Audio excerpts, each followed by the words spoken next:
ਮੈਨੂੰ ਕਈਆਂ ਨੇ ਆਖਿਆ ਕਈ ਵਾਰ ਤੂੰ ਲੈਣਾ ਪੰਜਾਬੀ ਦਾ ਨਾਂ ਛੱਡ ਦੇ। ਮੈਨੂੰ ਇੰਜ ਲੱਗਦਾ ਲੋਕੀ ਆਖਦੇ ਨੇ, ਮੈਨੂੰ ਇੰਜ ਲੱਗਦਾ ਲੋਕੀ ਆਖਦੇ ਨੇ ਤੂੰ ਧੀਏ ਆਪਣੀ ਮਾਂ ਛੱਡ ਦੇ, ਤੂੰ ਧੀਏ ਆਪਣੀ ਮਾਂ ਛੱਡ ਦੇ। ਸਤਿ ਸ਼੍ਰੀ ਅਕਾਲ, ਨਮਸਕਾਰ, ਸਲਾਮ, ਪਿਆਰ ਤੇ ਸਤਿਕਾਰ ਦੋਸਤੋ। ਮੈਂ ਤੁਹਾਡੀ ਆਪਣੀ ਹੋਸਟ ਤੇ ਦੋਸਤ ਅੰਜੂ ਅਮਨਦੀਪ ਗਰੋਵਰ ਇੱਕ ਵਾਰੀ ਫੇਰ ਹਾਜ਼ਰ ਹਾਂ ਵਰਲਡ ਪੰਜਾਬੀ ਟਾਈਮਸ ਕੈਨੇਡਾ ਤੇ ਪੰਜਾਬੀ ਸੱਥ ਮੈਲਬੌਰਨ ਦੇ ਮਿਲੇ ਜੁਲੇ ਇਸ ਉਪਰਾਲੇ ਰਾਹੀਂ, ਜਿਸ ਵਿੱਚ ਅੱਜ ਅਸੀਂ ਹਾਜ਼ਰ ਹੋਏ ਹਾਂ ਇੱਕ ਵਿਸ਼ੇਸ਼ ਪ੍ਰੋਗਰਾਮ ਲੈ ਕੇ, ਜੋ ਕਿ ਆਧਾਰਿਤ ਹੈ ਆਸਟ੍ਰੇਲੀਆ ਵਿੱਚ ਹੋ ਰਹੇ ਮਰਦਮਸ਼ੁਮਾਰੀ ਤੇ ਪੰਜਾਬੀ ਭਾਸ਼ਾ। ਜਿਵੇਂ ਕਿ ਤੁਸੀਂ ਜਾਣਦੇ ਹੋ 10 ਅਗਸਤ 2021 ਨੂੰ ਆਸਟ੍ਰੇਲੀਆ ਸੈਂਸਸ ਯਾਨੀ ਕਿ ਮਰਦਮਸ਼ੁਮਾਰੀ ਹੋਣ ਜਾ ਰਹੀ ਹੈ। ਇਸ ਵਿੱਚ ਹੁਣ ਬੀਇੰਗ ਪੰਜਾਬੀ ਸਾਡਾ ਇਹ ਫਰਜ਼ ਬਣਦਾ ਹੈ ਕਿ ਅਸੀਂ ਆਪਣਾ ਪੰਜਾਬੀ ਦੀ ਬੋਲੀ ਦੀ ਸੇਵਾ ਵਿੱਚ ਆਪਣਾ ਹਿੱਸਾ ਪਾਈਏ।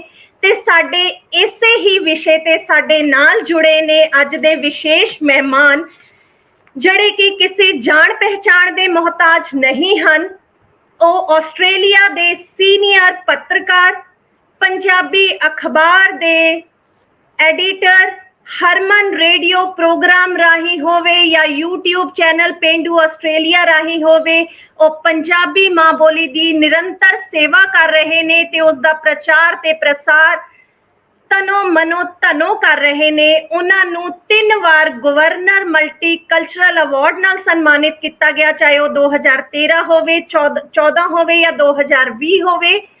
ਉਹਨਾਂ ਨੇ ਕੰਗਾਰੂ ਨਾਮਾ ਇੱਕ ਕਿਤਾਬ ਵੀ ਲਿਖੀ ਜੋ ਕਿ ਬਹੁਤ ਜ਼ਿਆਦਾ ਫੇਮਸ ਹੋਈ ਤੇ ਮੈਂ ਵੀ ਬਹੁਤ ਜਲਦ ਉਹ ਕਿਤਾਬ ਪੜ੍ਹਨ ਵਾਲੀ ਹਾਂ, ਜੋ ਕਿ ਐਮਾਜ਼ਨ ਤੇ ਬਹੁਤ ਈਜ਼ੀਲੀ ਅਵੇਲੇਬਲ ਹੈ।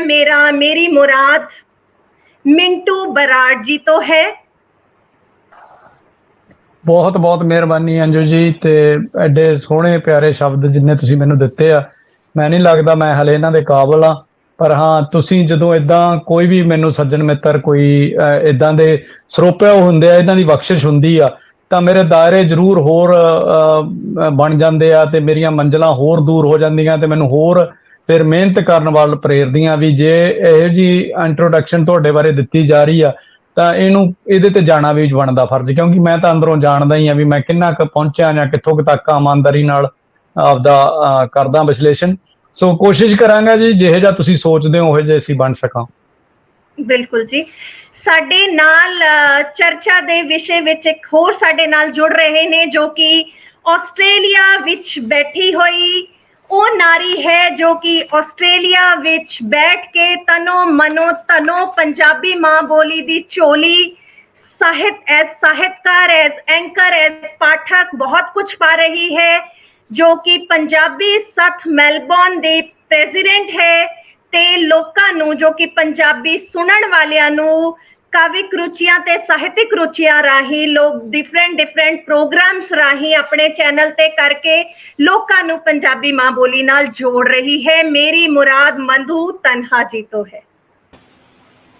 ਜੀ ਬਹੁਤ ਬਹੁਤ ਸ਼ੁਕਰੀਆ ਅੰਜੂ ਜੀ। ਸਤਿ ਸ਼੍ਰੀ ਅਕਾਲ ਮਿੰਟੂ ਬਰਾੜ ਭਾਜੀ।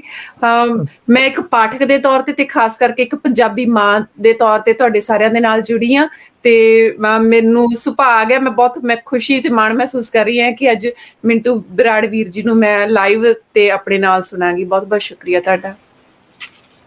ਬਿਲਕੁਲ ਜੀ, ਆਪਾਂ ਸ਼ੁਰੂ ਕਰਦੇ ਹਾਂ। ਜਿੱਦਾਂ ਕਿ ਸਾਨੂੰ ਪਤਾ ਹੈ ਕਿ ਜਿਹੜਾ ਮਰਦਮਸ਼ੁਮਾਰੀ ਆਸਟ੍ਰੇਲੀਆ 'ਚ ਹੋਣ ਜਾ ਰਹੀ ਹੈ 10 ਅਗਸਤ ਦੀ ਰਾਤ, ਔਰ ਇਸ ਬਾਰੇ ਲੋਕ ਜਿਹੜੇ ਨੇ ਕਾਫੀ ਐਕਸਾਈਟਿਡ ਨੇ। ਬਟ ਸਾਡਾ ਇਹ ਉਪਰਾਲਾ ਜਿਹੜਾ ਹੈ ਪੰਜਾਬੀ ਸੱਥ ਮੈਲਬੌਰਨ ਤੇ ਵਰਲਡ ਪੰਜਾਬੀ ਟਾਈਮਸ ਦਾ ਸਾਂਝਾ ਉਪਰਾਲਾ ਹੈ ਕਿ ਅਸੀਂ ਲੋਕਾਂ ਨੂੰ ਇੱਕ ਹਾਕ ਮਾਰਨੀ ਹੈ, ਉਹਨਾਂ ਨੂੰ ਜਗਾਉਣਾ ਹੈ, ਉਹਨਾਂ ਨੂੰ ਜਾਗਰੂਕ ਕਰਨਾ ਹੈ, ਉਹਨਾਂ ਦਾ ਫਰਜ਼ ਦੱਸਣਾ ਹੈ ਕਿ ਜਿਹੜਾ ਉਹਨਾਂ ਨੇ ਪੰਜਾਬੀ ਮਾਂ ਬੋਲੀ ਦੀ ਝੋਲੀ ਪਾਣਾ ਹੈ।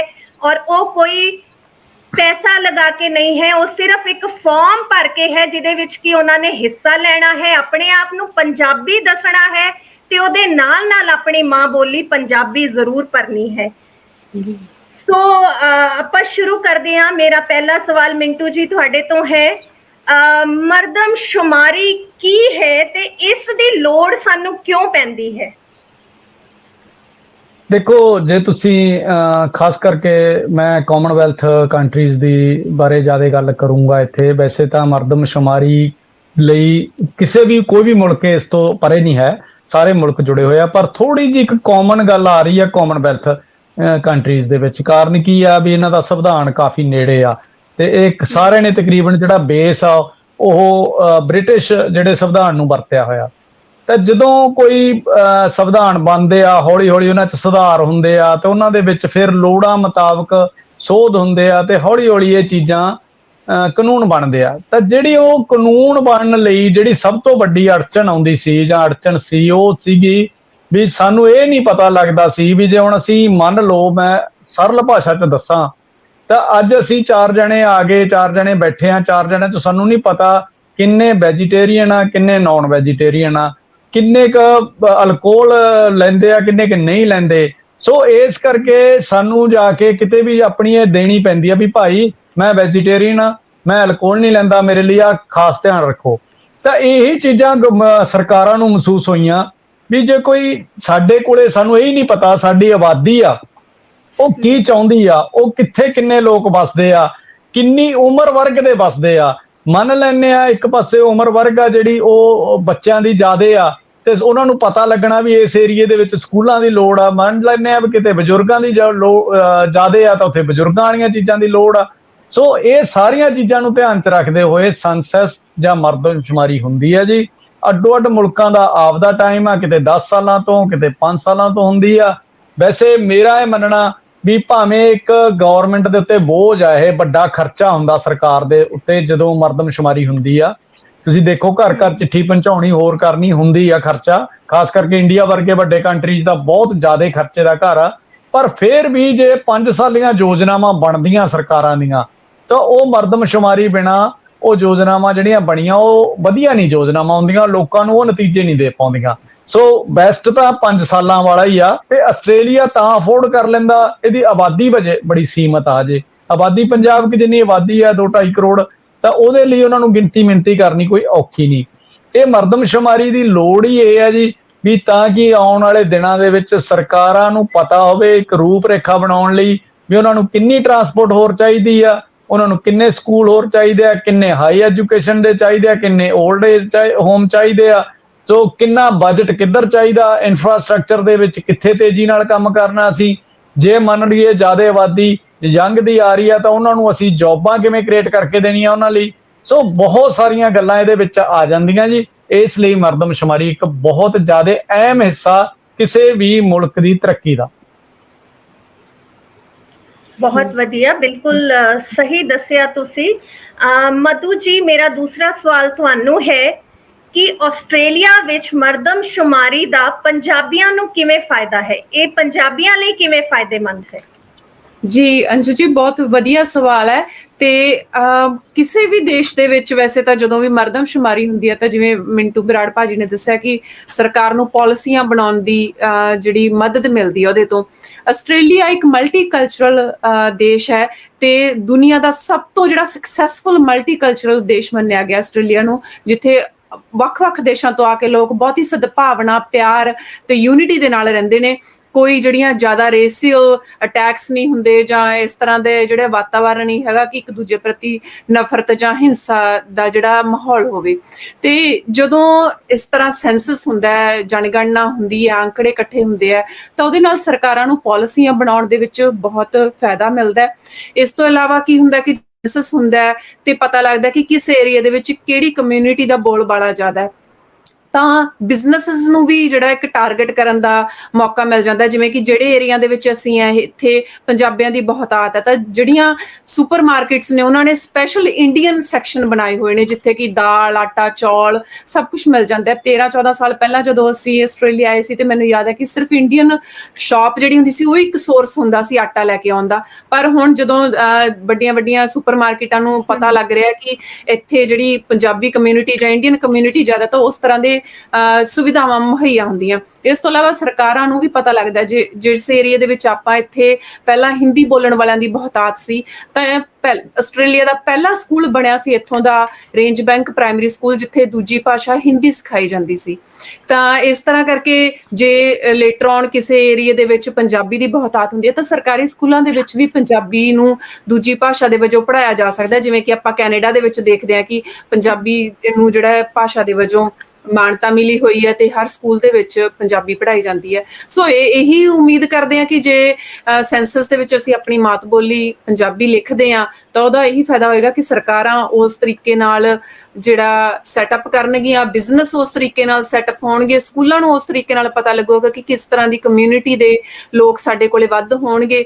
ਤਾਂ ਪੱਕਾ ਹੈ ਕਿ ਉਸ ਤਰ੍ਹਾਂ ਦੇ ਜਿਹੜੇ ਸਾਡੀ ਕਮਿਊਨਿਟੀ ਦੇ ਲੋਕਾਂ ਨੂੰ ਉੱਥੇ ਜੌਬ ਓਪਰਚੁਨਿਟੀਜ਼ ਵੀ ਵੱਧ ਮਿਲਣਗੀਆਂ, ਕਿਉਂਕਿ ਮਲਟੀਲਿੰਗੁਅਲ ਲੋਕ ਉਹਨਾਂ ਨੂੰ ਵੀ ਚਾਹੀਦੇ ਹੁੰਦੇ ਆ ਹੈਲਪ ਕਰਨ ਲਈ। ਸੋ ਇਹੀ ਮੇਨ ਫਾਇਦਾ ਹੋਏਗਾ ਆਪਣੀ ਕਮਿਊਨਿਟੀ ਨੂੰ ਇਸ ਦਾ। ਬਿਲਕੁਲ ਜੀ, ਮਧੂ ਜੀ ਤੁਸੀਂ ਬਿਲਕੁਲ ਸਹੀ ਕਿਹਾ। ਜਿਵੇਂ ਕਿ ਤੁਸੀਂ ਮੈਨੂੰ ਹੁਣੇ ਸਾਨੂੰ ਦੱਸਿਆ ਕਿ ਜਿਹੜੀ ਆਸਟ੍ਰੇਲੀਆ ਹੈ ਮਲਟੀ ਕਲਚਰਲ ਜਗ੍ਹਾ ਹੈ, ਤੇ ਮਿੰਟੂ ਜੀ ਅਸੀਂ ਇਹ ਵੀ ਜਾਣਦੇ ਹਾਂ ਕਿ ਆਸਟ੍ਰੇਲੀਆ ਦੇ ਵਸਨੀਕ ਨੇ ਉਹ ਜ਼ਿਆਦਾਤਰ ਜਿਹੜੇ ਨੇ ਇਮੀਗ੍ਰੈਂਟਸ ਨੇ, ਜਿਹੜੇ ਬਾਹਰੋਂ ਆ ਕੇ ਇੱਥੇ ਵਸੇ ਹੋਏ ਨੇ। ਆਬਾਦੀ ਜ਼ਿਆਦਾਤਰ ਬਾਹਰਲੇ ਲੋਕਾਂ ਦੀ ਜ਼ਿਆਦਾ ਹੈ। ਤੇ ਕੀ ਅਸੀਂ ਜਦੋਂ ਇਹ ਇਮੀਗ੍ਰੈਂਟਸ ਦਾ ਆਪਾਂ ਅੰਕੜਾ ਦੇਖਦੇ ਹਾਂ ਤਾਂ ਕੀ ਉਹਦੇ ਵਿੱਚ ਜਿਵੇਂ ਸੈਂਸਸ ਜਿਹੜਾ ਹੋਇਆ 2016 ਚ ਹੋਇਆ, 2006 ਚ ਹੋਇਆ, 11 ਚ ਹੋਇਆ, ਕੀ ਉਹਦੇ ਚ ਪੰਜਾਬੀਆਂ ਦੀ ਆਬਾਦੀ ਵਧੀ ਹੈ? ਬਿਲਕੁਲ ਜੀ, ਆਬਾਦੀ ਜਿਹੜੀ ਜੇ ਤਾਂ ਇਹਦੇ ਨਾਲ ਦੋ ਪੈਮਾਨੇ ਆ। ਇੱਕ ਪੈਮਾਨਾ ਤਾਂ ਹੈਗਾ ਐਕਚੁਅਲ ਕੀ ਚੱਲਿਆ, ਇੱਕ ਪੈਮਾਨਾ ਹੈਗਾ ਰਿਕਾਰਡਡ ਕੀ ਹੋਇਆ। ਐਕਚੁਅਲ ਦੇ ਵਿੱਚ ਤਾਂ ਜਿਨ੍ਹਾਂ ਨੂੰ ਪਤਾ 70 ਦੇ ਦੌਰ ਦੇ ਵਿੱਚ ਕਿੰਨੇ ਲੋਕ ਪੰਜਾਬੀ ਆਏ, ਫਿਰ 90-92 ਦੇ ਦੌਰ ਦੇ ਵਿੱਚ ਕਿੰਨੇ ਪੰਜਾਬੀ ਆਏ, ਪਰ ਇਹ ਵੱਖਰੀ ਗੱਲ ਆ ਵੀ ਅਵੇਅਰਨੈਸ ਦੀ ਘਾਟ ਸੀ। ਇਵੇਂ ਬੋਲਬਾਲਾ ਨਹੀਂ ਸੀ ਪੰਜਾਬੀ ਦਾ। ਜਿਵੇਂ ਮਧੂ ਜੀ ਨੇ ਦੱਸਿਆ ਵੀ ਗਰੋਸਰੀ ਸ਼ਾਪਸ ਵੀ ਸਾਡੇ ਹੋਣ ਤੇ ਆਉਣੀਆਂ ਸ਼ੁਰੂ ਹੋਈਆਂ, ਪੰਜਾਬੀ ਗਰੋਸਰੀ ਸ਼ਾਪਸ ਵੀ 15-20 ਸਾਲਾਂ ਪਹਿਲਾਂ। ਸੋ ਉਸ ਢੰਗ ਨਾਲ ਕਿਸੇ ਨੇ ਉਦੋਂ ਪ੍ਰੇਰਿਆ ਨਹੀਂ ਸੀ। ਹੁਣ ਦੇਖੋ ਪਿਛਲੇ 2016 ਵੇਲੇ ਸਾਡੇ ਬਹੁਤ ਮੀਡੀਆ ਦੇ ਮਿੱਤਰਾਂ ਦਾ, ਹੋਰਾਂ ਦਾ, ਸਭ ਦਾ ਜ਼ੋਰ ਲੱਗਿਆ ਵੀ ਵੱਧ ਤੋਂ ਵੱਧ ਲੋਕਾਂ ਨੂੰ ਪ੍ਰੇਰਿਆ, ਤੇ ਲੋਕਾਂ ਨੇ 1,30,000 ਦੇ ਲਾਗੇ ਲੋਕਾਂ ਨੇ ਜਿਹੜਾ ਸਾਡਾ ਅੰਕੜਾ ਦੱਸਿਆ ਵੀ ਅਸੀਂ ਹੈਗੇ ਪੰਜਾਬੀ, ਪਰ ਉਹ ਵੀ ਸੱਚ ਨਹੀਂ ਸੀਗਾ।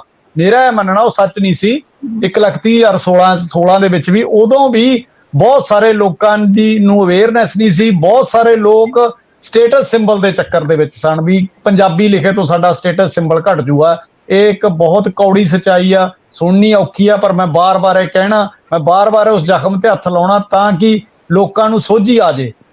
ਸੋ ਇਸ ਕਰਕੇ ਐਗਜ਼ੈਕਟ ਅੰਕੜਾ ਨਹੀਂ ਨਿਕਲ ਕੇ ਆਇਆ, ਪਰ ਐਤਕੀ ਸਾਨੂੰ ਬੜੀ ਉਮੀਦ ਆ। ਪਿਛਲੇ ਮਹੀਨਾ 2 ਮਹੀਨੇ ਤੋਂ ਸਾਡੇ ਸਾਰੇ ਹੀ ਜਿੰਨੇ ਸੱਜਣ ਮਿੱਤਰ ਆਏ ਗਏ, ਜਿਹੜੇ ਵੀ ਪੰਜਾਬੀ ਬਾਰੇ ਚਿੰਤਤ ਹੈ, ਉਹ ਆਪਣੇ ਆਪਣੇ ਸੋਰਸਿਸ ਜਰੀਏ ਆਪਣੀ ਹਿੰਮਤ ਨਾਲ ਆਪਣੇ ਸਰਕਲ 'ਚੋਂ ਗੱਲ ਫੈਲਾ ਰਹੇ ਆ। ਸੋ ਬਹੁਤ ਵੱਡਾ ਅੰਕੜੇ 'ਚ ਬਦਲਾਅ ਆਊਗਾ। ਪਰ ਮੈਂ ਇੱਥੇ ਇੱਕ ਇਸ ਸਵਾਲ ਦੇ ਨਾਲ ਜੋੜ ਕੇ ਗੱਲ ਜ਼ਰੂਰ ਕਹਾਂਗਾ ਵੀ ਜੇ ਮੈਂ ਤੁਹਾਨੂੰ ਵੀ ਹੁਣ ਪੁੱਛਾਂ ਵੀ ਆਪਾਂ ਖੂਬਸੂਰਤੀ ਨੂੰ ਕਿਵੇਂ ਅੰਗਦੇ ਆ। ਖੂਬਸੂਰਤੀ ਅਸੀਂ ਰੰਗ ਰੂਪ ਨਾਲ ਅੰਗ ਲੈਂਦੇ ਆ, ਨੈਣ ਨਕਸ਼ਾ ਨਾਲ ਅੰਗ ਲੈਂਦੇ ਆ ਖੂਬਸੂਰਤੀ। ਚਲੋ ਇਹ ਤਾਂ ਖੂਬਸੂਰਤੀ ਹੋ ਗਈ ਇੱਕ ਇਨਸਾਨੀ ਖੂਬਸੂਰਤੀ, ਬੰਦੇ ਦੀ ਬੁੜੀ ਦੀ ਖੂਬਸੂਰਤੀ ਹੋ ਗਈ। ਪਰ ਇੱਕ ਖੂਬਸੂਰਤੀ ਹੁੰਦੀ ਆ ਇੱਕ ਰਿਸ਼ਤੇ ਦੀ, ਨਾਂ ਦੀ ਖੂਬਸੂਰਤੀ ਹੁੰਦੀ ਆ, ਭੈਣ ਦੀ ਖੂਬਸੂਰਤੀ, ਮਾਂ ਦੀ ਖੂਬਸੂਰਤੀ, ਚਾਚੇ ਦੀ, ਤਾਏ ਦੀ, ਉਹਨਾਂ ਦੀ ਖੂਬਸੂਰਤੀ ਨੂੰ ਅਸੀਂ ਇਦਾਂ ਨਹੀਂ ਬਿਆਨ ਕਰ ਸਕਦੇ। ਪਰ ਮੈਂ ਇੱਕ ਪਿੱਛੇ ਜੇ ਇੱਕ ਲੇਖ ਲਿਖਿਆ ਸੀ, ਪੰਜਾਬੀ ਮਾਂ ਬੋਲੀ ਨੂੰ ਮਾਂ ਤੋਂ ਹੀ ਖਤਰਾ, ਤੇ ਉਹ ਮੇਰਾ ਨਿੱਜੀ ਤਜਰਬਾ ਸੀ, ਉਹ ਚੋਂ ਮੈਂ ਲਿਖਿਆ ਸੀ। ਤੇ ਮੈਂ ਉਹਦੇ ਵਿੱਚ ਇੱਕ ਲਾਈਨ ਲਿਖੀ ਸੀ, ਹੁਣ ਮੈਂ ਐਗਜ਼ੈਕਟ ਤਾਂ ਨਹੀਂ ਸੁਣਾ ਸਕਦਾ, ਪਰ ਉਹ ਲਾਈਨ ਇਹ ਸੀ ਵੀ ਮੇਰੇ ਹਿਸਾਬ ਨਾਲ ਦੁਨੀਆ ਦੀ ਉਹ ਮਾਂ ਸਭ ਤੋਂ ਖੂਬਸੂਰਤ ਮਾਂ ਜਿਹੜੀ ਆਪਣੇ ਬੱਚੇ ਨੂੰ ਆਪਣੀ ਬੋਲੀ ਨਾਲ ਨਿਵਾਜਦੀ ਆ, ਉਦੋਂ ਖੂਬਸੂਰਤ ਮਾਂ ਦੁਨੀਆ ਤੇ ਮੈਂ ਨਹੀਂ ਦੇਖੀ ਕਿਤੇ। ਸੋ ਹੁਣ ਦੇਖ ਲਓ, ਆਪੇ ਆਪਦੇ ਪੈਮਾਨੇ ਮੰਨ ਲਓ ਵੀ ਤੁਸੀਂ ਕਿੰਨੀਆਂ ਕੁ ਖੂਬਸੂਰਤ ਆ, ਇਹ ਮੈਂ ਦੱਸ ਦਿੰਦਾ। ਤੇ ਦੂਜੀ ਲਾਈਨ ਉਹਦੇ ਵਿੱਚ ਮੈਂ ਲਿਖੀ ਸੀ ਵੀ ਮੈਂ ਉਸ ਮਾਂ ਨੂੰ, ਵੈਸੇ ਮਾਂ ਸਾਰੇ ਕਿਤੇ ਸਤਿਕਾਰਤ ਆ, ਮਾਂ ਸ਼ਬਦ ਹੀ ਸਤਿਕਾਰਤ ਸ਼ਬਦ ਆ, ਪਰ ਮੇਰੇ ਲਈ ਉਹ ਮਾਂ, ਮੈਨੂੰ ਉਹ ਮਾਂ ਵਿਉਹ ਵਰਗੀ ਲੱਗਦੀ ਹੈ ਜਿਹੜੀ ਮਾਂ ਆਪਣੇ ਬੱਚਿਆਂ ਨੂੰ ਆਪਣੀ ਬੋਲੀ ਨਹੀਂ ਦੇ ਪਾਉਂਦੀ। ਮੈਨੂੰ ਉਹਦੇ ਨਾਲ ਸਭ ਤੋਂ ਨਫ਼ਰਤ ਆ। ਵੈਸੇ ਮੈਂ ਨਫ਼ਰਤ ਸ਼ਬਦ ਤੋਂ ਬਹੁਤ ਦੂਰ ਆ, ਮੈਂ ਕਿਸੇ ਨੂੰ ਨਫ਼ਰਤ ਨਹੀਂ ਕਰਦਾ, ਮੈਂ ਆਪਣੇ ਦੁਸ਼ਮਣਾਂ ਨੂੰ ਵੀ ਪਿਆਰ ਕਰਨ ਦੀ ਕੋਸ਼ਿਸ਼ ਕਰਦਾ ਜੇ ਹੈਗੇ ਤਾਂ, ਪਰ ਹੈ ਤਾਂ ਹੈ ਨਹੀਂ, ਜੇ ਹੈਗੇ ਤਾਂ ਉਹਨਾਂ ਨੂੰ ਵੀ ਮੈਂ ਪਿਆਰ ਹੀ ਕਰਦਾ। ਸੋ ਇਸ ਕਰਕੇ ਨਫ਼ਰਤ ਸ਼ਬਦ ਮੈਨੂੰ ਇੱਥੇ ਜ਼ਰੂਰ ਆਉਂਦਾ, ਕਿਉਂਕਿ ਉਹ ਇੱਕ ਅਣਭੋਲ ਬੱਚੇ ਨੂੰ ਤੋਂ ਇੱਕ ਬਹੁਤ ਵੱਡੀ ਚੀਜ਼ ਖੋ ਰਹੀ ਆ, ਸਟੇਟਸ ਸਿੰਬਲ ਦੇ ਅੰਡਰ, ਕਿਉਂਕਿ ਇੱਕੋ ਹੀ ਗੱਲ ਮੈਂ ਜਿਹੜੀ ਨੋਟ ਕੀਤੀ ਹੈ, ਜਾਂ ਤਾਂ ਮੈਨੂੰ ਉਹ ਲੇਖ ਲਿਖਣਾ ਪਿਆ ਸੀ ਵੀ ਮਾਂ ਬੋਲੀ ਨੂੰ ਮਾਂ ਤੋਂ ਖਤਰਾ, ਕਿਉਂਕਿ ਸਭ ਤੋਂ ਵੱਧ ਜੜ ਮਾਂ ਨੇ ਬਣਾਉਣੀ ਆ। ਤੇ ਬਹੁਤ ਸਾਰੀਆਂ ਮਾਵਾਂ ਨੂੰ ਜੋ ਮੈਂ ਮਿਲਦਾ ਸੀ ਤੇ ਉਹ ਆਪਦੇ ਬੱਚੇ ਨਾਲ ਅੰਗਰੇਜ਼ੀ 'ਚ ਗੱਲਾਂ ਕਰਦੀਆਂ ਤੇ ਉਹਨਾਂ ਨੂੰ ਅੰਗਰੇਜ਼ੀ 'ਚ ਹੀ ਝਿੜਕਦੀਆਂ, ਅੰਗਰੇਜ਼ੀ 'ਚ ਹੀ ਪਿਆਰ ਕਰਦੀਆਂ, ਤੇ ਮੈਂ ਜੇ ਟੋਕਦਾ ਤਾਂ ਉਹ ਮੈਨੂੰ ਕਹਿੰਦੇ ਤੁਸੀਂ ਜੱਟ ਲੋਕ ਹੋ, ਮੁਲਕ ਛੱਡਤਾ ਤੇ ਤੁਸੀਂ ਆਪਦੀਆਂ ਆਦਤਾਂ ਨਹੀਂ ਛੱਡੀਆਂ। ਇਹ ਜਿਹੇ ਸ਼ਬਦ ਮੈਨੂੰ ਸੁਣਨ ਨੂੰ ਮਿਲੇ ਆ ਤੇ ਮੈਂ ਅੱਕ ਕੇ ਉਹ ਲੇਖ ਲਿਖਿਆ ਸੀ। ਸੋ ਮੈਂ ਇਸ ਸਵਾਲ ਦੇ ਨਾਲ, ਭਾਵੇਂ ਤੁਹਾਡੇ ਸਵਾਲ ਨਾਲ ਇਹ ਰਿਲੇਟਡ ਨਹੀਂ ਸੀ ਗੱਲ, ਪਰ ਮੈਨੂੰ ਲੱਗਿਆ ਵੀ ਇੱਥੇ ਮੈਂ ਦੱਸਾਂ ਇਹ ਗੱਲ ਤੇ ਆਪਦਾ ਗਿਲਾ ਜ਼ਾਹਰ ਕਰਾਂ। ਸੋ ਮੇਰੀ ਤਾਂ ਇੰਨੀ ਕੁ ਕੋਸ਼ਿਸ਼ ਆ ਜ਼ਖਮ ਖਰੀਦਣ ਦੀ, ਕਿਸੇ ਨੂੰ ਬੁਰਾ ਲੱਗੇ ਚੰਗਾ ਲੱਗੇ ਤਾਂ ਉਹ ਲੈ ਲਿਓ, ਬੁਰਾ ਲੱਗੇ ਤਾਂ ਮੈਨੂੰ ਗਾਲਾਂ ਕੱਢ ਲਿਓ, ਮੈਨੂੰ ਕੋਈ ਫਰਕ ਨਹੀਂ ਪੈਂਦਾ, ਪਰ ਮੈਂ ਸੱਚ ਬੋਲਿਆ। ਬਿਲਕੁਲ ਬਿਲकुल ਮਿੰਟੂ ਜੀ, ਬਰਾੜ ਜੀ, ਇਹ ਬਹੁਤ ਕੌੜਾ ਸੱਚ ਸੀ, ਪਰ ਸੱਚ ਤਾਂ ਸੱਚ ਹੈ। ਮਧੂ ਮੈਡਮ, ਇਹ ਜਿਹੜਾ ਸੱਚ ਸੀ, ਇਹ ਜਿਹੜਾ ਤੀਰ ਵੱਜਿਆ, ਇਹ ਇੱਕ ਮਾਂ ਨੂੰ, ਇੱਕ ਔਰਤ ਨੂੰ ਵੱਜਿਆ, ਕਿਉਂਕਿ ਕਹਿੰਦੇ ਨੇ ਕਿ ਅਗਰ ਇਹਦੀ ਹੋਂਦ ਖਤਮ ਹੋ ਰਹੀ ਹੈ ਤਾਂ ਉਹ ਇੱਕ ਔਰਤ ਜ਼ਿੰਮੇਵਾਰ ਹੈ, ਇੱਕ ਮਾਂ ਜ਼ਿੰਮੇਵਾਰ ਹੈ। ਤਾਂ ਤੁਸੀਂ ਵੀ ਇੱਕ ਔਰਤ ਹੋ, ਤੁਸੀਂ ਕੀ ਸੋਚਦੇ ਹੋ ਕਿ ਸੱਚੀ ਇੱਕ ਔਰਤ ਇਸ ਲਈ ਜ਼ਿੰਮੇਦਾਰ ਹੈ? ਦੇਖੋ ਜੀ, ਅਕਸਰ ਸਮਾਜ ਦੇ ਵਿੱਚ ਇੱਕ ਗੱਲ ਬਣੀ ਆਈ ਹੈ ਕਿ ਜੇ ਨਾਮ ਹੋ ਗਿਆ ਤਾਂ ਪਿਓ ਦਾ, ਤੇ ਜੇ ਔਲਾਦ ਵਿਗੜ ਗਈ ਤਾਂ ਦੋਸ਼ ਮਾਂ ਦਾ। ਇਹ ਵੀ ਇੱਕ ਕਰੂਰ ਸਚਾਈ ਹੈ ਸਾਡੇ ਸਮਾਜ ਦੀ ਕਿ ਜਿਹਦੇ ਜਵਾਕ ਵਿਗੜ ਜਾਂਦੇ ਆ, ਦੋਸ਼ ਅਕਸਰ ਮਾਂ ਨੂੰ ਦਿੱਤਾ ਜਾਂਦਾ ਹੈ।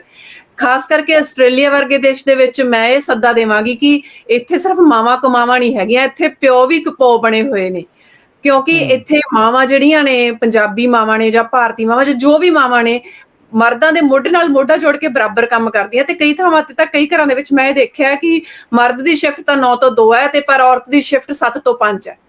ਤਾਂ ਉਸ ਵੇਲੇ ਬੱਚਿਆਂ ਦੀ ਪਾਲਣਾ ਪੋਸ਼ਣਾ ਜਿਹੜੀ ਹੈਗੀ ਆ ਉਹ ਮਰਦ ਕਰ ਰਿਹਾ, ਤਾਂ ਉਹ ਵੀ ਮਾਂ ਵਾਲਾ ਰੋਲ ਨਿਭਾ ਰਿਹਾ।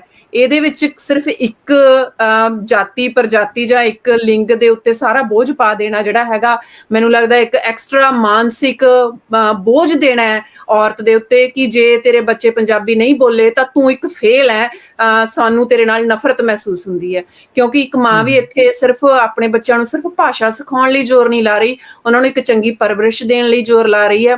ਔਰ ਅਸੀਂ ਜ਼ਿਆਦਾਤਰ ਪੰਜਾਬ ਦੀ ਪਹਿਲੀ ਜਨਰੇਸ਼ਨ ਹੈ ਜਿਹੜੇ ਆਸਟ੍ਰੇਲੀਆ ਦੇ ਵਿੱਚ ਆ ਕੇ ਰੁਕੇ ਹੋਏ ਆ, ਤਾਂ ਮਤਲਬ ਸਾਡੇ ਬੱਚੇ ਇੱਥੋਂ ਦੀ ਦੂਜੀ ਜਨਰੇਸ਼ਨ ਨੇ, ਤਾਂ ਜਿਹੜਾ ਸਾਡੇ ਤੇ ਹਜੇ ਪਿਛਲੇ ਜਿਹੜੇ ਕਰਜ਼ੇ ਨੇ ਉਹ ਲਾਉਣ ਦਾ ਬੋਝ ਵੀ ਹੈ। ਸਾਡੇ ਇੱਥੇ ਘਰ-ਬਾਰ, ਕਾਰਾਂ, ਕੋਠੀਆਂ ਬਣਾਉਣ ਦਾ ਵੀ ਬੋਝ ਹੈ, ਤੇ ਨਾਲ-ਨਾਲ ਸਾਡੇ ਤੇ ਇੱਕ ਐਥੀਕਲ ਡਿਊਟੀ, ਸਾਡੀ ਜਿਹੜੀ ਆਤਮਿਕ ਡਿਊਟੀ ਹੈ ਜਿਹੜੀ ਅੰਦਰੋਂ, ਉਹ ਇਹ ਵੀ ਹੈ ਕਿ ਅਸੀਂ ਆਪਦੀ ਭਾਸ਼ਾ ਤੇ ਆਪਦਾ ਸੱਭਿਆਚਾਰ ਹੈ ਜਿਹੜਾ ਆਸਟ੍ਰੇਲੀਆ ਦੇ ਵਿੱਚ ਖਤਮ ਨਹੀਂ ਹੋਣ ਦੇਣਾ। ਆਪਦੇ ਨਾਲ ਸਾਡੇ ਸੰਘਰਸ਼ ਦੇ ਦੌਰ ਦੇ ਵਿੱਚ ਉਹ ਮੁੱਕਣਾ ਨਹੀਂ ਚਾਹੀਦਾ, ਉਹ ਅੱਗੇ ਵਧਣਾ ਚਾਹੀਦਾ, ਚਾਹੇ ਉਹ ਸਾਡੀ ਭਾਸ਼ਾ ਹੈ, ਪਹਿਰਾਵਾ ਹੈ, ਸਾਡੀ ਲੁੱਕ ਹੈ, ਅਸੀਂ ਕਿਉਂ ਜੇ ਦਿਖਦੇ ਆ, ਸਾਡੇ ਕੱਪੜੇ ਨੇ। ਹੁਣ ਇੱਥੇ ਹਾਰਮਨੀ ਡੇ ਮਨਾਉਂਦੇ ਆ ਤਾਂ ਬੱਚਿਆਂ ਨੂੰ ਬੜੇ ਸਵਾਰ ਕੇ ਮਾਵਾਂ ਕੁੜਤੇ ਪਜਾਮੇ ਤੇ ਜੁੱਤੀ ਪਾ ਕੇ ਭੇਜਦੀਆਂ ਨੇ, ਪਿਓ ਵੀ ਪੂਰੀ ਬਰਾਬਰ ਮਦਦ ਕਰਦੇ ਨੇ ਕਿ ਚੱਲ ਬੇਟਾ ਤੈਨੂੰ ਆਹ ਦਵਾ ਕੇ ਲਿਆਉਣਾ ਹੈ। ਤਾਂ ਮੈਂ ਇੱਥੇ ਜ਼ਰੂਰ ਕਹਾਂਗੀ ਕਿ ਇੱਕ ਔਰਤ ਹੋਣ ਦੇ ਨਾਤੇ ਮੈਂ ਮੰਨਦੀ ਹਾਂ ਕਿ ਬੱਚਿਆਂ ਦਾ ਇੱਕ ਮਾਂ ਨਾਲ ਖਾਸ ਤਰ੍ਹਾਂ ਦਾ ਮੋਹ ਹੁੰਦਾ ਹੈ, ਤੇ ਮਾਂ ਦੀ ਗੱਲ ਸਮਝਦੇ ਵੀ ਬਹੁਤ ਜਲਦੀ ਆ ਉਹ। ਮੇਰੇ ਘਰੇ ਵੀ ਜੇ ਮੇਰਾ ਬੱਚਾ ਮੇਰੀ ਪੰਜਾਬੀ ਦੀ ਗੱਲ ਦਾ ਜਵਾਬ ਕਦੇ ਅੰਗਰੇਜ਼ੀ ਵਿੱਚ ਦੇਵੇ ਤੇ ਮੈਂ ਕਹਿੰਦੀ ਹਾਂ ਪੁੱਤ ਮੈਨੂੰ ਸਮਝ ਨਹੀਂ ਆਇਆ, ਤੇ ਮੈਨੂੰ ਕਹੂਗਾ ਮੰਮੀ ਤੁਸੀਂ ਆਪਦੇ ਕੰਮ ਤੇ ਤਾਂ ਬੜੀ ਸੋਹਣੀ ਅੰਗਰੇਜ਼ੀ ਬੋਲਦੇ ਹੋ। ਮੈਂ ਕਹਿੰਦੀ ਹਾਂ ਪੁੱਤ ਉਹ ਕੰਮ ਸੀ, ਉਹ ਤਾਂ ਸਾਡੇ ਘਰ ਤੋਂ ਬਾਹਰ ਹੈ, ਘਰੇ ਨਹੀਂ ਮੈਨੂੰ ਸਮਝ ਆਉਂਦੀ। ਤਾਂ ਫਿਰ ਉਹ ਬੋਲਦੇ ਨੇ, ਹਨਾ। ਤੇ ਪਰ ਇਹ ਹੈ ਕਿ ਜੇ ਇਸ ਦੀ ਜ਼ਿੰਮੇਵਾਰੀ ਸਿਰਫ ਇਹ ਕਹਾਂ ਕਿ ਮੇਰੀ ਹੈ ਤਾਂ ਇਹ ਝੂਠ ਹੋਏਗਾ, ਕਿਉਂਕਿ ਮੇਰੇ ਘਰ 'ਚ ਮੈਂ ਲੰਬੀਆਂ ਸ਼ਿਫਟਾਂ ਤੇ ਜਾਂਦੀ ਹਾਂ, ਤੇ ਮੇਰੇ ਘਰ ਵਾਲਾ ਜਿਹੜਾ ਪੂਰੀ ਇਸ ਦੇ ਵਿੱਚ ਡਿਊਟੀ ਨਿਭਾਉਂਦਾ ਹੈ ਕਿ ਬੱਚਿਆਂ ਦੀ ਹਰ ਰੋਜ਼ ਜਾਂ ਹਰ ਵੀਕ ਤੇ ਆਪਦੇ ਦਾਦਾ ਦਾਦੀ ਨਾਲ ਗੱਲ ਹੋਵੇ, ਵੀਡੀਓ ਕਾਲ ਹੋਵੇ, ਚਾਚਾ ਚਾਚੀ ਨਾਲ ਉਹ ਪੰਜਾਬੀ 'ਚ ਗੱਲ ਕਰਨ, ਉਹਨਾਂ ਦੀਆਂ ਗੱਲਾਂ ਸਮਝਣ। ਤੇ ਮੈਨੂੰ ਲੱਗਦਾ ਸ਼ਾਇਦ ਮੈਂ ਇਹ ਬਹਿ ਕੇ ਨਹੀਂ ਕਰ ਪਾਉਂਦੀ, ਕਿਉਂਕਿ ਜਿੱਦੇ ਮੇਰੀ ਛੁੱਟੀ ਹੁੰਦੀ ਤਾਂ ਮੈਨੂੰ ਲੀੜੇ ਕੱਪੜੇ ਭਾਂਡੇ ਟੀਂਡੇ 100 ਕੰਮ ਹੁੰਦੇ ਆ, ਪਰ ਉਹ ਬੱਚਿਆਂ ਨਾਲ ਬਹਿ ਕੇ ਇਹੋ ਜਿਹੀ ਵਾਰਤਾਲਾਪ ਬੈਕ ਦੇ ਵਿੱਚ ਆਪਣੇ ਪੇਰੈਂਟਸ ਨਾਲ, ਮੇਰੇ ਪੇਰੈਂਟਸ ਨਾਲ ਕਰਵਾਉਂਦੇ ਆ, ਜਿਹੜੀ ਕਿ ਬੱਚਿਆਂ ਨੂੰ ਇੱਕ ਖਿੱਚ ਬਣਾਈ ਰੱਖਦੀ ਹੈ। ਸੋ ਮੈਂ ਤਾਂ ਜ਼ਰੂਰ ਮੈਂ ਇੱਥੇ ਹੀ ਗੱਲ ਐਡ ਕਰਾਂਗੀ ਕਿ ਮਾਂ ਤੇ ਪਿਓ ਦੋਨਾਂ ਤੇ ਹੀ ਬਰਾਬਰ ਦਾ ਜ਼ਿੰਮਾ ਹੈ ਵਿਦੇਸ਼ੀ ਧਰਤੀ ਤੇ ਰਹਿੰਦੇ ਆ ਮਾਂ ਬੋਲੀ ਨੂੰ ਬਚਾਉਣ ਦਾ। ਬਿਲਕੁਲ ਜੀ, ਮੈਂ ਮਾਫੀ ਚਾਹੂੰਗਾ ਅੰਜੂ ਜੀ, ਵਿੱਚ ਗੱਲ ਆ ਗਈ ਆ, ਮੈਨੂੰ ਇਹਨਾਂ ਦੀ ਗੱਲ ਨੂੰ ਪ੍ਰਪੱਕਤਾ ਦੇਣ ਲਈ ਬੋਲਣਾ ਚਾਹੀਦਾ। ਬਿਲਕੁਲ ਬਹੁਤ ਸਹੀ ਇਹਨਾਂ ਨੇ ਗੱਲ ਕਹੀ ਆ, ਕੱਲਾ ਤਾਂ ਬੱਚੇ ਦੀ ਹੋਂਦ ਵੀ ਨਹੀਂ ਆਈ, ਮਾਂ-ਬਾਪ ਦੇ ਦੋਨਾਂ ਦੇ ਕਾਰਨ ਹੀ ਉਹ ਬੱਚਾ ਇਸ ਜੱਗ 'ਚ ਆਇਆ। ਸੋ ਬਿਲਕੁਲ ਬਾਪ ਦੀਆਂ ਜ਼ਿੰਮੇਵਾਰੀਆਂ, ਪਰ ਕੁਝ ਕੁ ਨਾ ਚੀਜ਼ਾਂ ਇਹੋ ਜਿਹੀਆਂ ਹੁੰਦੀਆਂ, ਜੇ ਹੁਣ ਮਾਂ ਨੂੰ ਮਾਂ ਬੋਲੀ ਕਿਹਾ ਜਾਂਦਾ ਤਾਂ ਉਸ ਕਰਕੇ ਮਾਂ ਦੀ ਜ਼ਿੰਮੇਵਾਰੀ ਡਬਲ ਹੋ ਗਈ। ਪਰ ਜਿਹੜੀ ਵਿਦੇਸ਼ਾਂ ਦੀ ਮਜਬੂਰੀ ਆ ਉਹ ਇੱਕ ਅੱਡ ਚੈਪਟਰ ਹੈਗੀ ਆ, ਕੋਈ ਦੋ ਰਾਏ ਨਹੀਂ। ਵਿਦੇਸ਼ਾਂ ਦੀ ਮਜਬੂਰੀ ਦੇ ਵਿੱਚ ਜੇ ਹੁਣ ਇੰਡੀਆ ਦੇ ਵਿੱਚ ਇੱਕ ਸਿਸਟਮ ਆ, ਇੱਕ ਬੰਦਾ ਘਰ ਦਾ ਕਮਾਈ ਜਾਂਦਾ, ਬਾਕੀ ਖਾਈ ਜਾਂਦਾ ਤੇ ਸਰੀ ਜਾਂਦਾ, ਪਰ ਵਿਦੇਸ਼ਾਂ 'ਚ ਨਹੀਂ ਸਰਦਾ। ਸੋ ਜਿਵੇਂ ਮਧੂ ਜੀ ਨੇ ਕਿਹਾ, ਮੈਂ ਇਸ ਗੱਲ ਨਾਲ ਕਿਤੇ ਵੀ ਸਹਿਮਤੀ ਨਹੀਂ, ਮੇਰੀ ਸਹਿਮਤੀ ਆ ਵੀ ਬਾਪ ਦੀ ਵੀ ਡਿਊਟੀ ਬਣ ਜਾਂਦੀ ਆ। ਹਾਂ, ਬਾਪ ਦੀਆਂ ਡਿਊਟੀਆਂ ਦੇ ਵਿੱਚ ਨਾ ਇੱਕ ਡਿਊਟੀ ਹੋਰ ਹੋ ਜਾਂਦੀ ਆ, ਜਿਹੜੀ ਇਹਨਾਂ ਨੇ ਸ਼ੁਰੂ 'ਚ ਗੱਲ ਕੀਤੀ ਵੀ ਵਿਗੜ ਕੇ ਤੇ ਏਦਾਂ ਕਹਿੰਦੇ ਆ, ਉਹ ਲੋਕ ਕਹਿੰਦੇ ਆ ਜਿਹੜੇ ਥੋੜੀ ਸੋਚ ਦੇ ਮਾਲਕ ਆ। ਪਰ ਬਾਪ ਦੀ ਡਿਊਟੀ ਵਾਕਈ ਇਹ ਬਣਦੀ ਆ ਵੀ ਉਹ ਬੱਚੇ ਲਈ ਇਹੋ ਜਿਹਾ ਮਾਹੌਲ ਦੇਵੇ ਜਿਹੜੇ ਮਾਹੌਲ ਦੇ ਤਹਿਤ ਉਹ ਵੱਧ ਫੁੱਲ ਸਕੇ ਤੇ ਸਿੱਧੇ ਰਾਹ ਦੇ ਉੱਤੇ ਚੱਲ ਸਕੇ। ਕਿਉਂਕਿ ਬਾਪ ਦੀ ਘੂਰੀ ਥੋੜੀ ਜੀ ਇਸ ਕੰਮ ਲਈ ਕੰਮ ਕਰਦੀ, ਉੱਥੇ ਮੈਂ ਬਾਪ ਨੂੰ ਦੋਸ਼ ਦੇਵਾਂਗਾ, ਮੈਂ ਕਦੇ ਵੀ ਬਾਪ ਨਾਲ ਲਿਹਾਜ਼ ਨਹੀਂ ਕਰੂੰਗਾ ਜੇ ਕਦੇ ਕਿਤੇ ਬਾਪ ਦੇ ਕਾਰਨ ਬੱਚਾ ਵਿਗੜ ਰਿਹਾ, ਜੇ ਉਹ ਆਪਦੀ ਸਮਾਜਿਕ ਲਾਈਫ 'ਚ ਵਿਗੜ ਰਿਹਾ। ਪਰ ਜਦੋਂ ਬੋਲੀ ਛੱਡ ਜਾਂਦਾ ਨਾ, ਉਦੋਂ ਬਹੁਤ ਦੁੱਖ ਆ। ਹੁਣ ਮਧੂ ਜੀ ਨੇ ਬੜੀ ਵਧੀਆ ਗੱਲ ਕਹੀ ਵੀ ਮੈਂ ਕਹਿੰਦਾ ਨਹੀਂ ਸਮਝ ਨਹੀਂ ਆਈ, ਇਹੀ ਮੇਰਾ ਫੰਡਾ ਹੁੰਦਾ। ਮੇਰੇ ਨਾਲ ਬਹੁਤ ਗੱਲਾਂ ਕਰਦੇ ਆ ਬੱਚੇ, ਕਹਿਣਗੇ, ਮੈਂ ਕਹਿੰਦਾ ਹੈ ਕੀ ਕਿਵੇਂ 4 ਵਾਰੀ ਕਹਿਣੇ, ਆਪੇ ਬੱਚਾ ਪੰਜਾਬੀ 'ਚ ਬੋਲ ਲੈਂਦਾ। ਸੋ ਇਹ ਬਹੁਤ ਵਧੀਆ, ਇਹ ਚੀਜ਼ ਸਾਰੀਆਂ ਮਾਵਾਂ ਨੂੰ ਅਸੀਂ ਬੇਨਤੀ ਕਰਦੇ। ਨਾਲੇ ਜੋ ਵੀ ਜਿਹੜੇ ਵਿਊਜ਼ ਹੁੰਦੇ ਆ ਨਾ, ਜਾਂ ਕੋਈ ਅਸੀਂ ਗੱਲ ਕਰਦੇ ਆ, ਉਹ ਕਿਤੇ 100% ਲੋਕਾਂ ਲਈ ਨਹੀਂ ਹੋ ਸਕਦੇ। 100% ਲੋਕ ਤਾਂ ਇੱਥੇ ਬਾਪ ਵੀ ਇਹੋ ਜਿਹੇ ਹੈ ਨਹੀਂ ਜਿਹੜੇ ਬਰਾਬਰ ਘਰ ਤੋਰਦੇ ਹੋਣ। ਬਹੁਤ ਸਾਰੇ ਮੈਂ ਜਾਣਦਾ ਜਿਹੜੇ ਬੀਬੀਆਂ ਦੇ ਸਹਾਰੇ ਵੀ ਖਾਣ ਵਾਲੇ ਵੀ ਹੈਗੇ, ਤੇ ਬਹੁਤ ਸਾਰੇ ਇਹ ਜਿਹੇ ਵੀ ਆ ਜਿਨ੍ਹਾਂ ਨੇ ਇਕੱਲੇ ਵੀ ਕਮਾ ਕੇ ਖਾਂਦੇ ਆ। ਸੋ ਇਹ ਦੁਨੀਆ ਬਹੁਤ ਵੈਰਾਈਟੀ ਨੂੰ ਰਲਾ ਕੇ ਮਿਲੀ ਆ, ਬਣੀ ਆ। ਪਰ ਆਪਾਂ ਨੂੰ ਮੰਨਣਾ ਇਹ ਪੈਣਾ, ਜੇ ਮਾਂ ਬੋਲੀ ਕਹਿੰਦੇ ਨਾ ਸੀ, ਤਾਂ ਮਾਂ ਦਾ ਕਾਰਨ ਹੀ ਹੈ ਵੀ ਮਾਂ ਨਾਲ ਸਭ ਤੋਂ ਵੱਧ ਜੁੜਿਆ ਬੱਚਾ। ਤੇ ਜਦੋਂ ਮਾਂ ਦੇ ਮੂੰਹ ਚੋਂ ਜ਼ੁਬਾਨ ਨਿਕਲਦੀ ਆ, ਪਹਿਲੇ ਸ਼ਬਦ ਨਿਕਲਦੇ ਆ, ਕੋਈ ਵੀ ਗੱਲ ਨਿਕਲਦੀ ਆ, ਤਾਂ ਬੱਚਾ ਛੇਤੀ ਉਹਨੂੰ ਪਕੜ ਕਰਦਾ। ਸੋ ਮਾਂ ਦੀ ਜ਼ਿੰਮੇਵਾਰੀ ਕਿਤੇ ਨਾ ਕਿਤੇ ਵੱਧ ਜਾਂਦੀ ਹੈ। ਤੇ ਦੂਜੀ ਇੱਕ ਮੈਂ ਹੋਰ ਦੱਸ ਦਿੰਦਾ ਵੀ ਜੇ ਮਾਂ ਪੰਜਾਬੀ ਸਿਖਾਉਣ ਦੀ ਇੱਛੁਕ ਆ ਨਾ, ਤੇ ਮਾਂ ਸਿਖਾਉਣਾ ਚਾਹੁੰਦੀ ਆ ਪੰਜਾਬੀ, ਬਾਪ ਵਿਚਾਰੇ ਦੀ ਕੀ ਜ਼ਰੂਰਤ ਆ ਆਪਦੇ ਉਹਦੀ ਵਿਰੋਧਤਾ ਕਰਦੇ। ਸਹੀ ਹੈ ਨਾ ਜੀ? ਬਿਲਕੁਲ ਸਹੀ ਮਿੰਟੂ ਜੀ, ਬਿਲਕੁਲ ਸਹੀ ਗੱਲ ਕਹੀ ਤੁਸੀਂ। ਇਸ ਤੋਂ ਮੈਨੂੰ ਕਿਸੇ ਦੀਆਂ ਲਿਖੀਆਂ ਬਹੁਤ ਵਧੀਆ ਲਾਈਨਾਂ ਯਾਦ ਆ ਗਈਆਂ ਨੇ। ਮਾੜੀ ਮੋਟੀ ਜਿਹਨੂੰ ਵੀ ਅੰਗਰੇਜ਼ੀ ਆਉਂਦੀ ਹੈ, ਉਹ ਸਾਰੀ ਦੁਨੀਆ ਜੀ ਆਖ ਬੁਲਾਉਂਦੀ ਹੈ। ਮੰਜ਼ਲ ਕਦੇ ਨਸੀਬ ਨਾ ਹੁੰਦੀ ਡੋਲਣ ਵਾਲੇ ਨੂੰ, ਮੰਜ਼ਲ ਕਦੇ ਨਸੀਬ ਨਾ ਹੁੰਦੀ ਡੋਲਣ ਵਾਲੇ ਨੂੰ, ਕਿਉਂ ਦੇਸੀ ਸਮਝਣ ਲੋਕੀ ਪੰਜਾਬੀ ਬੋਲਣ ਵਾਲੇ ਨੂੰ, ਕਿਉਂ ਦੇਸੀ ਸਮਝਣ ਲੋਕੀ ਪੰਜਾਬੀ ਬੋਲਣ ਵਾਲੇ ਨੂੰ।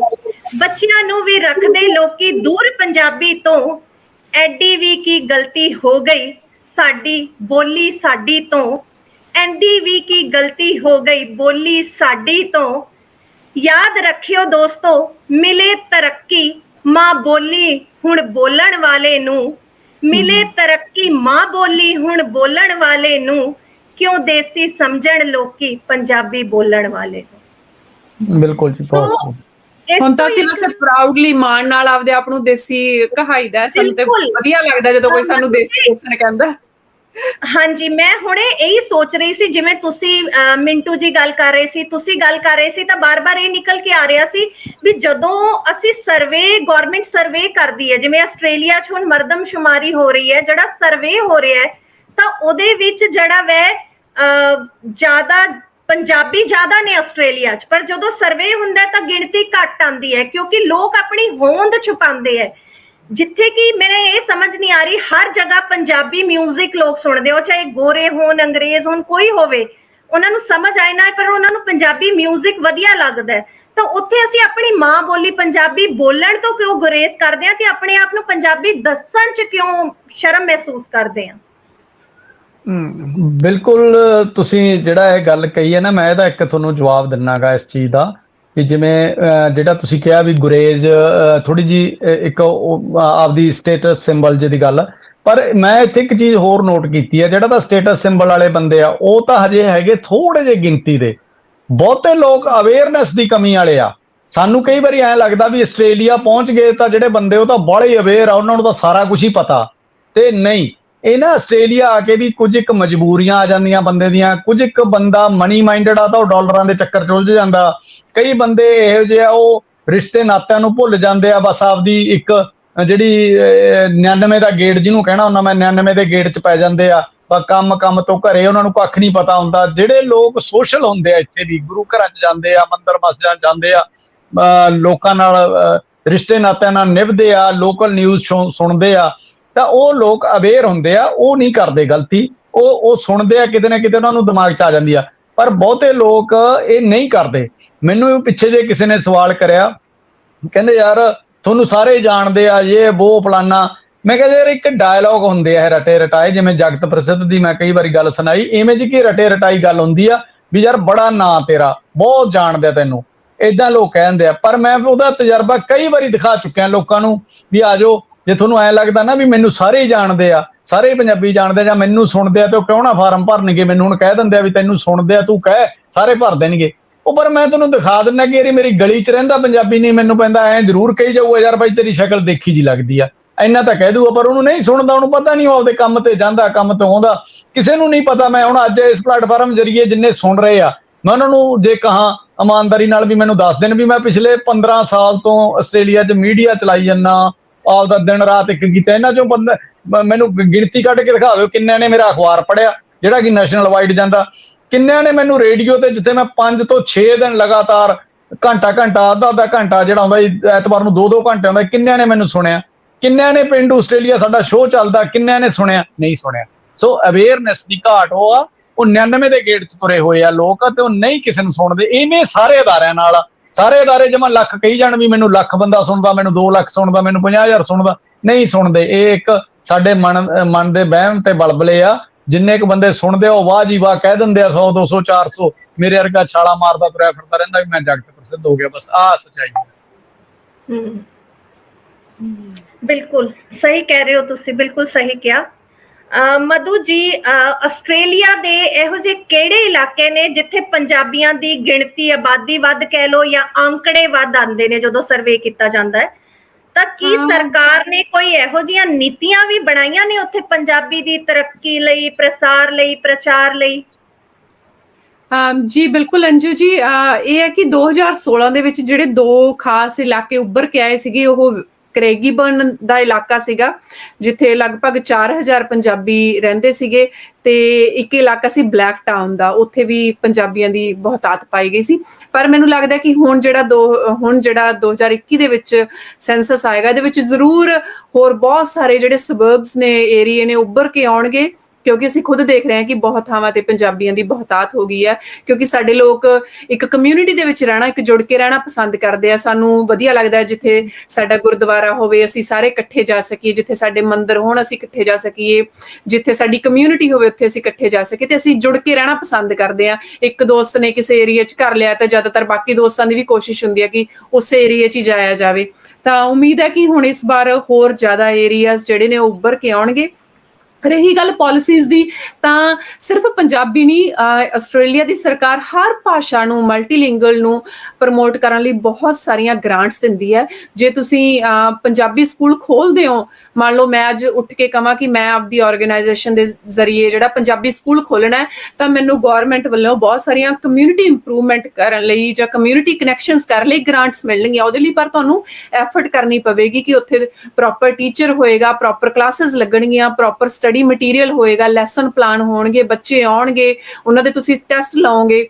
ਤੇ ਇੱਥੋਂ ਤੱਕ ਕਿ ਗੌਰਮੈਂਟ ਨੇ ਇਹ ਵੀ ਰੂਲ ਬਣਾਇਆ ਹੋਇਆ ਕਿ ਜਿਹੜਾ ਬੱਚਾ +2 ਤੱਕ, 12ਵੀਂ ਤੱਕ ਪੰਜਾਬੀ ਪੜ੍ਹਦਾ ਦੂਜੀ ਭਾਸ਼ਾ ਦੇ ਤੌਰ ਤੇ ਇਹਨਾਂ ਸਕੂਲਾਂ ਦੇ ਵਿੱਚ, ਤਾਂ ਉਹਨਾਂ ਨੂੰ VCE ਦੇ ਪੁਆਇੰਟ ਮਿਲਣਗੇ, ਜਿਹੜੇ ਕਿ ਅੱਗੇ ਉਹਨਾਂ ਨੂੰ ਯੂਨੀਵਰਸਿਟੀ ਦੇ ਵਿੱਚ ਐਡਮਿਸ਼ਨਸ ਲੈਣ ਲਈ ਬਹੁਤ ਸਹਾਈ ਹੁੰਦੇ ਆ। ਤੇ ਬਹੁਤ ਸਾਰੇ ਜਿਹੜੇ ਪੰਜਾਬੀ ਪਰਿਵਾਰ ਨੇ ਆਪਣੇ ਬੱਚਿਆਂ ਨੂੰ ਪੰਜਾਬੀ ਸਕੂਲਾਂ ਦੇ ਵਿੱਚ ਲੈ ਕੇ ਜਾਂਦੇ ਨੇ, ਤੇ ਬਹੁਤ ਸਾਰੇ ਸਕੂਲਾਂ ਨੂੰ ਸਰਕਾਰਾਂ ਤੋਂ ਗ੍ਰਾਂਟਸ ਮਿਲੀਆਂ ਨੇ ਤੇ ਕਾਫੀ ਸਾਲਾਂ ਤੋਂ ਜਿਹੜਾ ਚੱਲ ਰਹੇ ਨੇ। ਤੇ ਇਹਦੇ ਲਈ ਸਿਰਫ ਇੱਕ ਡੈਡੀਕੇਸ਼ਨ ਚਾਹੀਦੀ ਹੈ। ਸਰਕਾਰਾਂ ਹਮੇਸ਼ਾ ਤਿਆਰ ਨੇ, ਖਾਸ ਕਰਕੇ ਇੱਥੇ ਆਸਟ੍ਰੇਲੀਆ ਦੀ ਸਰਕਾਰ ਕਮਿਊਨਿਟੀ ਬੌਂਡਿੰਗ ਕਰਨ ਲਈ ਹਮੇਸ਼ਾ ਹੀ ਤਤਪਰ ਰਹਿੰਦੀ ਹੈ। ਜੀ ਅੰਜੂ ਜੀ, ਬਹੁਤ ਵਧੀਆ ਦੱਸਿਆ।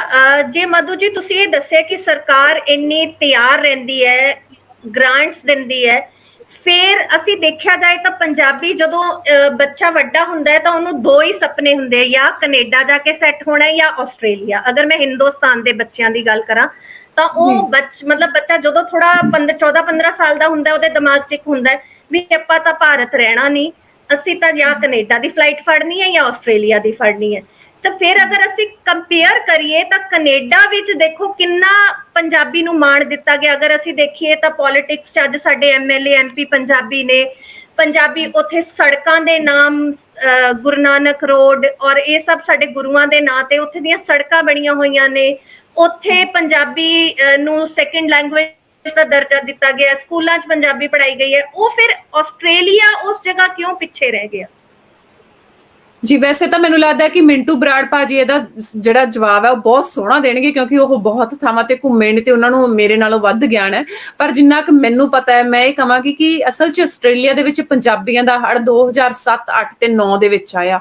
ਉਹ ਸਮਾਂ ਸੀ ਜਦੋਂ ਜਿਹੜੇ ਪੰਜਾਬੀ ਭਰਾ ਸਾਡੇ ਵਰਗੇ ਖੇਤਾਂ ਦੇ ਵਿੱਚ ਅਸੀਂ ਕੰਮ ਕਰਦੇ ਸੀ ਤੇ 5-5 ਬੈਂਡ ਲੈ ਕੇ ਵੀ ਸਰਕਾਰਾਂ ਨੇ ਕਿਹਾ ਸੀ ਕਿ ਆ ਜਾਓ, ਕਿਉਂਕਿ ਇੱਥੇ ਇਹਨਾਂ ਨੂੰ ਮਾਈਗ੍ਰੇਸ਼ਨ ਕਮਿਊਨਿਟੀ ਦੀ ਲੋੜ ਸੀਗੀ। ਤੇ ਉਦੋਂ ਅਸੀਂ ਜਿਹੜੇ ਸੀ ਸਾਰੇ ਉਧਰ ਵੀ 5 ਬੈਂਡ ਹਰੇਕ ਦੇ ਆ ਜਾਂਦੇ ਸੀ ਤੇ ਆਪਾਂ ਇੱਧਰ ਕੁੱਕਰੀ ਤੇ ਸਾਰੇ ਕੋਰਸ ਲੈ ਕੇ ਆਪਾਂ ਇੱਥੇ ਆਏ ਤੇ ਆਪਾਂ ਸੈੱਟ ਹੋਏ। ਫਿਰ ਉਹਦੇ ਜਿਹੜੇ ਅਗਲੇ 5-7 ਸਾਲ ਸੀ ਸਾਡੇ, ਉਹ ਸਾਡੇ PR ਲੈਣ 'ਚ ਲੰਘ ਗਏ। ਫਿਰ ਉਸ ਤੋਂ ਅਗਲੇ ਜਿਹੜੇ 2-4 ਸਾਲ ਸੀ ਉਹ ਸਾਡੇ ਪਰਿਵਾਰਾਂ ਨੂੰ ਸੈੱਟ ਕਰਨ 'ਚ ਲੰਘ ਗਏ, ਘਰ ਲੈਣ 'ਚ ਲੰਘ ਗਏ। ਤੇ ਅਸੀਂ ਅਸਲ 'ਚ ਹੁਣੇ ਹੀ ਆ ਕੇ ਪਿਛਲੇ 2-3 ਸਾਲਾਂ ਤੋਂ ਹੀ ਆ ਕੇ ਜਿਹੜਾ ਇਹ ਇੰਨਾ ਪੈਰ ਲਾਏ ਨੇ ਕਿ ਅਸੀਂ ਸੋਚਿਆ ਕਿ ਹੁਣ ਸਾਡੇ ਇੱਥੇ ਪੈਰ ਲੱਗ ਗਏ, ਅਸੀਂ ਰੋਟੀ ਕਮਾਉਣ ਜੋਗੇ ਹੋ ਗਏ। ਹੁਣ ਅਸੀਂ ਆਪਦੇ ਕਲਚਰ ਨੂੰ ਇੱਥੋਂ ਦੇ ਕਲਚਰ ਦੇ ਵਿੱਚ ਕਿਵੇਂ ਬੁਣ ਸਕਦੇ ਹਾਂ, ਕਿਵੇਂ ਇੰਬੈਡ ਕਰ ਸਕਦੇ ਹਾਂ। ਤਾਂ ਮੈਨੂੰ ਲੱਗਦਾ ਕਿ ਜਾਗਰੂਕਤਾ ਜਿਹੜੀ ਹੈ ਸਾਡੇ ਵਿੱਚ ਹੁਣੇ ਆਈ ਹੈ ਤੇ ਹਜੇ ਵੀ ਜਿਹੜਾ 100% ਜਾਗਰੂਕਤਾ ਨਹੀਂ ਆਈ ਹੈ। ਹਜੇ ਵੀ ਲੋਕਾਂ ਨੂੰ, ਜਿਵੇਂ ਮਿੰਟੂ ਭਾਜੀ ਨੇ ਕਿਹਾ, ਮੈਂ ਬਿਲਕੁਲ ਸਹਿਮਤ ਹਾਂ ਕਿ ਸਟੇਟਸ ਸਿੰਬਲ ਭਰਨ ਵੇਲੇ ਇਹ ਲੱਗਦਾ ਕਿ ਉੱਥੇ ਜਦੋਂ ਸਰਕਾਰ ਪੁੱਛਦੀ ਹੈ ਕਿ ਤੁਸੀਂ ਕਿਹੜੀ ਭਾਸ਼ਾ ਬੋਲਦੇ ਹੋ ਤੇ ਅਸੀਂ ਮਾਣ ਨਾਲ ਕਹਿੰਦੇ ਅਸੀਂ ਤਾਂ ਅੰਗਰੇਜ਼ੀ ਬੋਲਦੇ ਹਾਂ ਕਿਉਂਕਿ ਅਸੀਂ ਆਸਟ੍ਰੇਲੀਆ ਦੇ ਵਿੱਚ ਆ। ਪਰ ਉਹ ਇਹ ਨਹੀਂ ਸਮਝਦੇ ਕਿ ਜਦੋਂ ਸਰਕਾਰਾਂ ਖੁਦ ਤੁਹਾਨੂੰ ਪੁੱਛ ਰਹੀਆਂ ਕਿ ਤੁਸੀਂ ਘਰੇ ਕੋਈ ਭਾਸ਼ਾ ਬੋਲਦੇ ਹੋ ਤੇ ਤੁਸੀਂ ਮਾਣ ਨਾਲ ਕਿਉਂ ਨਹੀਂ ਦੱਸ ਸਕਦੇ। ਜੇ ਆਪਾਂ ਕਰੀਏ ਗੱਲ ਕੈਨੇਡਾ ਦੀ, ਤਾਂ ਆਪਾਂ ਨੂੰ ਵੀ ਪਤਾ ਹੈ ਕਿ ਕੈਨੇਡਾ ਦੇ ਵਿੱਚ ਜਿਹੜੀ ਹੈ ਬੱਚਿਆਂ ਦੀ ਮੇਰੇ ਖਿਆਲ 4th-5ਵੀਂ ਪੀੜ੍ਹੀ ਅੱਗੇ ਸ਼ੁਰੂ ਹੋ ਗਈ ਆ। ਤਾਂ ਉੱਥੋਂ ਦੇ ਜਿਹੜੇ ਸਾਡੇ ਦਾਦੇ ਪੜਦਾਦੇ ਸੀ ਉਹ ਉਸ ਵੇਲੇ ਦੇ ਜਾ ਕੇ ਉਹਨਾਂ ਦੇ ਦੋਸਤ ਕੈਨੇਡਾ ਦੇ ਵਿੱਚ ਸੈੱਟ ਹੋਏ ਨੇ। ਤਾਂ ਉਹ ਲੋਕ ਆਪਣੇ ਪੈਰ ਲਾ ਚੁੱਕੇ ਨੇ। ਜਿਹੜੀ ਜ਼ਿੰਦਗੀ ਦੀ ਜਿਹੜੀ ਸਟਰਗਲ ਪਹਿਲੀ ਪੀੜ੍ਹੀ ਨੂੰ ਕਰਨੀ ਪੈਂਦੀ ਹੈ ਉਹ ਉਹਨਾਂ ਦੀਆਂ ਕਈ ਪੀੜ੍ਹੀਆਂ ਪਹਿਲਾਂ ਹੀ ਖਤਮ ਹੋ ਚੁੱਕੀਆਂ। ਉਹਨਾਂ ਦੇ ਕੰਮਕਾਰ ਉੱਥੇ ਸੈੱਟ ਹੋ ਚੁੱਕੇ ਨੇ, ਬਿਜ਼ਨਸ ਸੈੱਟ ਹੋ ਚੁੱਕੇ ਨੇ, ਘਰ, ਕੋਠੀਆਂ, ਇਨਵੈਸਟਮੈਂਟ ਪ੍ਰਾਪਰਟੀਆਂ ਬਣ ਚੁੱਕੀਆਂ ਤੇ ਹੁਣ ਉਹਨਾਂ ਕੋਲੇ ਸਮਾਂ ਤੇ ਉਮਰ ਹੈ ਕਿ ਉਹ ਆਪਣਾ ਵੱਧ ਤੋਂ ਵੱਧ ਸਮਾਂ ਇਹਨਾਂ ਗਤੀਵਿਧੀਆਂ ਨੂੰ ਦੇ ਸਕਣ। ਮੈਨੂੰ ਸਭ ਤੋਂ ਵੱਡਾ ਕਾਰਨ ਨਹੀਂ ਲੱਗਦਾ। ਦੂਜਾ, ਆਸਟ੍ਰੇਲੀਆ ਦੇ ਵਿੱਚ ਬਿਲਕੁਲ ਮੈਂ ਵੀ ਪਿਛਲੀਆਂ ਵੋਟਾਂ ਵੇਲੇ ਇਹ ਸਵਾਲ ਉਠਾਇਆ ਸੀ ਕਿ ਅਸੀਂ ਆਪਦੇ ਲੋਕਾਂ ਨੂੰ ਵੋਟ ਕਿਉਂ ਨਹੀਂ ਪਾਉਂਦੇ। ਅਸਲ 'ਚ ਕੀ ਹੁੰਦਾ ਕਿ ਸਾਡੇ ਖੁਦ ਦੇ ਲੋਕ ਹੀ ਪਾਟ ਜਾਂਦੇ ਆ। ਆਸਟ੍ਰੇਲੀਆ ਦੇ ਵਿੱਚ 2 ਵਾਰੀ ਮੈਂ ਵੋਟਿੰਗ ਦੇ ਵਿੱਚ ਇਹ ਦੇਖਿਆ ਕਿ ਇੱਕ ਏਰੀਏ 'ਚ ਜਦੋਂ ਇੱਕ ਪੰਜਾਬੀ ਭਰਾ ਇੱਕ ਪਾਰਟੀ ਤੋਂ ਖੜਾ ਹੁੰਦਾ ਹੈ ਤਾਂ ਦੂਜੀ ਪਾਰਟੀ ਦੇ ਲੋਕ ਵੀ ਪੰਜਾਬੀ ਜਾਂ ਭਾਰਤੀ ਭਰਾ ਨੂੰ ਬਰਾਬਰ ਖੜਾ ਕਰ ਦਿੰਦੇ ਆ। ਤਾਂ ਜਿੱਤਣਾ ਦੋਨਾਂ ਚੋਂ ਕਿਸੇ ਨੇ ਨਹੀਂ ਹੁੰਦਾ, ਜਿੱਤ ਕੋਈ ਹੋਰ ਜਾਂਦਾ। ਤਾਂ ਮੈਨੂੰ ਲੱਗਦਾ ਕਿ ਸਾਨੂੰ ਥੋੜੀ ਜਿਹੀ ਇੱਥੇ ਯੂਨਿਟੀ ਦਿਖਾਉਣ ਦੀ ਲੋੜ ਹੈ। ਅਸੀਂ ਪੋਲਿਟਿਕਸ ਦੇ ਵਿੱਚ ਜੇ ਅਸੀਂ ਆਪਦੇ ਪੈਰ ਲਵਾਉਣੇ ਆ ਤਾਂ ਅਸੀਂ ਇਹ ਮੰਨ ਕੇ ਚੱਲੀਏ ਕਿ ਪਾਰਟੀ ਕੋਈ ਵੀ ਹੋਵੇ ਅਸੀਂ ਆਪਦੇ ਬੰਦੇ ਨੂੰ ਜਿਤਾਵਾਂਗੇ, ਕੁਝ ਵੀ ਹੋ ਜੇ। ਤਾਂ ਜੇ ਮੈਨੂੰ ਲੱਗਦਾ ਕਿ ਇੱਕ ਕਮਿਊਨਿਟੀ ਮਿਲ ਕੇ ਪਾਲਿਸੀ ਬਣਾ ਲੇ ਕਿ ਜੇ ਇਸ ਏਰੀਏ ਚੋਂ ਸਾਡਾ ਕੋਈ ਪੰਜਾਬੀ ਜਾਂ ਭਾਰਤੀ ਭਰਾ ਖੜਾ ਹੋਏਗਾ ਤਾਂ ਉੱਥੇ ਦੂਜਾ ਭਾਵੇਂ ਪਾਰਟੀਆਂ ਪੈਸੇ ਕਿਉਂ ਨਾ ਸਿੱਟਣ, ਭਾਵੇਂ ਤੁਹਾਨੂੰ ਪੋਜੀਸ਼ਨਸ ਕਿਉਂ ਨਾ ਆਫਰ ਕਰਨ, ਤੁਸੀਂ ਇਹ ਡਿਸਾਈਡ ਕਰ ਲਓ ਕਿ ਸਾਡਾ ਤਾਂ ਇੱਕੋ ਹੀ ਖੜੂਗਾ, ਅਸੀਂ ਵੋਟ ਇਹਨੂੰ ਹੀ ਪਾਵਾਂਗੇ ਤੇ ਅਸੀਂ ਜ਼ਰੂਰ ਜਿੱਤਾਂਗੇ। ਮੈਨੂੰ ਲੱਗਦਾ ਕਿ ਯੂਨਿਟੀ ਦੀ ਕਮੀ ਜਿਹੜੀ ਹੈਗੀ ਆ, ਸਾਡੀ ਜਿਹੜੀ ਟੰਗ ਖਿਚਾਈ ਵਾਲੀ ਆਦਤ ਹੈ ਉਹ ਹਜੇ ਗਈ ਨਹੀਂ। ਅਸੀਂ ਲੋਕਾਂ ਨੂੰ ਹਾਰਦਾ ਦੇਖ ਕੇ ਵੱਧ ਖੁਸ਼ ਹੁੰਨੇ ਆ, ਉੱਪਰ ਨੂੰ ਚੜਦਾ ਦੇਖ ਕੇ ਖੁਸ਼ ਹੋਣ ਨਾਲ। ਜੀ ਅੰਜੂ ਜੀ। ਮਿੰਟੂ ਜੀ, ਇਹ ਸਵਾਲ ਤੁਹਾਡੇ ਤੋਂ ਵੀ ਮੈਂ ਜ਼ਰੂਰ ਪੁੱਛਣਾ ਚਾਹਾਂਗੀ ਕਿ ਕੀ ਫਰਕ ਹੈ। ਬਿਲਕੁਲ ਜੀ, ਦੇਖੋ ਮਧੂ ਜੀ ਨੇ ਕਾਫੀ ਗੱਲਾਂ ਕਵਰ ਕਰਤੀਆਂ, ਪਰ ਮੈਂ ਇਸ ਤੋਂ ਅਗਲੀ ਗੱਲ ਕਰ ਦਿੰਨਾ ਸਰਲ ਭਾਸ਼ਾ 'ਚ। ਮੈਂ ਜੇ ਕਹਾਂ ਤਾਂ ਉਹ ਇਹ ਹੈ ਵੀ ਦੇਖੋ, ਜਦੋਂ ਬੰਦੇ ਕੋਲੇ ਧਨ ਹੋ ਜਾਂਦਾ ਨਾ, ਉਦੋਂ ਬਾਅਦ ਜਿਹੜੀ ਅਗਲੀ ਗੱਲ ਹੁੰਦੀ ਆ ਉਹ ਹੁੰਦੀ ਆ ਧਨ ਦੀ। ਧਨ ਤਾਂ ਕਮਾ ਲੈਂਦਾ ਮਿਹਨਤ ਨਾਲ, ਫਿਰ ਜਿਹੜੀ ਧਨ ਕਰਾਉਣ ਦੀ ਜਿਹੜੀ ਲੋੜ ਹੁੰਦੀ ਆ ਉਹ ਫਿਰ ਧਨ ਨਾਲ ਪੂਰੀ ਕਰਦਾ ਗਾ। ਸੋ ਜੇ ਕੈਨੇਡਾ ਵਾਲਿਆਂ ਦੀ ਗੱਲ ਕਰੀਏ, ਉਹਨਾਂ ਕੋਲੇ ਧਨ 4th-5ਵੀਂ ਪੀੜ੍ਹੀ ਹੋਣ ਕਰਕੇ ਆਮ ਹੋ ਗਿਆ। ਉਹਨਾਂ ਦੇ ਧਨ ਵਾਲੇ ਪਾਸੋਂ ਥੋੜਾ ਜਿਹਾ ਬਦਲ ਗਿਆ। ਉੱਥੋਂ ਦੀ ਜਨਰੇਸ਼ਨ ਉੱਥੋਂ ਦੇ ਸਿਸਟਮ 'ਚ ਢਲ ਗਈ, ਉਹਨੂੰ ਸਮਝ ਆ ਗਈ ਵੀ ਕਿਵੇਂ ਕਾਨੂੰਨ ਕੰਮ ਕਰਦੇ ਆ, ਤੇ ਉਹ ਹੁਣ ਧਨ ਵਾਲੇ ਪਾਸੇ ਨੂੰ ਉਹਨਾਂ ਨੇ ਆਪਣੇ ਬੱਚੇ ਤੋਰੇ ਆ। ਪਰ ਜਿਹੜੇ ਬੱਚੇ ਉਹਨਾਂ ਨੇ ਪਾਰਲੀਮੈਂਟਾਂ 'ਚ ਭੇਜੇ ਆ, ਜਾਂ ਜਿਹੜੇ ਤਾਂ ਪੁਰਾਣੇ ਗਏ ਉਹਨਾਂ ਨੂੰ ਤਾਂ ਛੱਡੋ, ਜਿਹੜੇ ਹੁਣ ਨਵੇਂ ਬੱਚੇ ਪਾਰਲੀਮੈਂਟ 'ਚ ਜਾ ਰਹੇ ਆ, ਉਹ ਧਨ ਕਰਾਉਣ ਲਈ ਨਹੀਂ ਜਾ ਰਹੇ, ਉਹ ਰੀਅਲ ਕੰਮ ਕਰਨ ਲਈ ਜਾ ਰਹੇ ਆ। ਉਹਨਾਂ ਦਾ ਕਿਉਂਕਿ ਕਲਚਰ ਚੇਂਜ ਹੋ ਗਿਆ, ਉੱਥੋਂ ਦੇ ਮੁਤਾਬਕ ਸੋਚ ਹੋ ਗਈ ਉਹਨਾਂ ਦੀ। ਸੋ ਆਸਟ੍ਰੇਲੀਆ ਦੇ ਵਿੱਚ ਜਿਹੜੀਆਂ ਕਮੀਆਂ ਤੁਹਾਨੂੰ ਦੱਸੀਆਂ ਹੀ ਆ, ਪਰ ਇਹਦੇ ਨਾਲ ਮੇਰਾ ਇੱਕ ਹੋਰ ਮੰਨਣਾ ਵੀ ਜਿਹੜਾ ਆਸਟ੍ਰੇਲੀਆ ਦੇ ਵਿੱਚ ਨਾ ਅਜੇ ਜਿਹੜੀਆਂ ਸਾਡੀਆਂ ਵੋਟਾਂ ਉਸ ਪੱਧਰ ਤੇ ਹੈ ਨਹੀਂ, ਤੇ ਜਿਹੜੀਆਂ ਸਾਨੂੰ ਪਾਰਟੀਆਂ ਜਿਹੜੀਆਂ ਸਾਨੂੰ ਦੇਖਦੀਆਂ, ਸਾਡੇ ਤੇ ਨਿਗਾਹ ਰੱਖਦੀਆਂ ਨੇੜੇ ਤੋਂ, ਚਾਹੇ ਉਹ ਲੇਬਰ ਆ, ਲਿਬਰਲ ਆ, ਗ੍ਰੀਨਸ ਆ, ਉਹ ਇਹ ਦੇਖਦੇ ਆ ਵੀ ਇਹ ਕਿੰਨੇ % ਆ। ਜੇ ਅਸੀਂ ਮੰਨ ਲਓ ਕ੍ਰੇਗੀਬਰਨ 'ਚ ਜੋ ਪਿਛਲੇ ਸੈਂਸਸ 'ਚ 4000 ਬੰਦਾ ਸਾਰਾ ਡਿਟੈਕਟ ਹੋਇਆ ਸਾਡਾ, ਤਾਂ 4000 ਬੰਦੇ ਦੇ ਨਾਲ ਉਹਨਾਂ ਨੇ ਦੇਖ ਲਿਆ ਵੀ ਇਹਨਾਂ ਦੀ ਪਰਸੈਂਟੇਜ ਆ ਜਿਹੜੀ ਇਸ ਏਰੀਏ ਦੇ ਜੇ MLA ਦੀ ਦੇਖੀਏ ਤਾਂ 1% ਆ। ਤੇ ਉਹ ਕੀ ਕਰਦੇ ਆ, ਫਿਰ ਉਹ ਤੁਹਾਨੂੰ ਇੱਕ ਇਹੋ ਜਿਹੀ ਸੀਟ ਦੇ ਦਿੰਦੇ ਆ ਜਿਹੜੀ ਸੀਟ ਦੇ ਉੱਤੇ ਜਿੱਤ ਨਹੀਂ ਹੁੰਦੀ ਕਦੇ ਵੀ। ਮੰਨ ਲਓ ਉਹਨਾਂ ਨੇ ਦੇਖਿਆ ਵੀ ਇੱਕ ਏਰੀਏ ਦੇ ਵਿੱਚ 4000 ਵੋਟ ਆ, ਉੱਥੇ ਅਸੀਂ ਪੰਜਾਬੀ ਖੜਾ ਕਰਤਾ, ਪਰ ਉਹ ਸੀਟ ਦੇ ਉੱਤੇ ਪਹਿਲਾਂ ਹੀ 20% ਦਾ ਫਰਕ ਆ ਲੇਬਰ ਲਿਬਰਲ ਦਾ ਜਾਂ ਕਿਸੇ ਦਾ ਵੀ ਆਪਸ ਵਿੱਚ, ਤਾਂ ਉਹਨਾਂ ਨੂੰ ਪਤਾ ਵੀ ਇਹ ਬੰਦਾ ਵੱਧ ਤੋਂ ਵੱਧ 1% ਦੀ ਸਵਿੰਗ ਦੇ ਸਕਦਾ, ਇਦੋਂ ਵੱਧ ਨਹੀਂ ਦੇ ਸਕਦਾ, ਤੇ ਉਹਨਾਂ ਨੂੰ ਪਤਾ ਇਹਦੀ ਹਾਰ ਵੀ ਨਿਸ਼ਚਿਤ ਆ।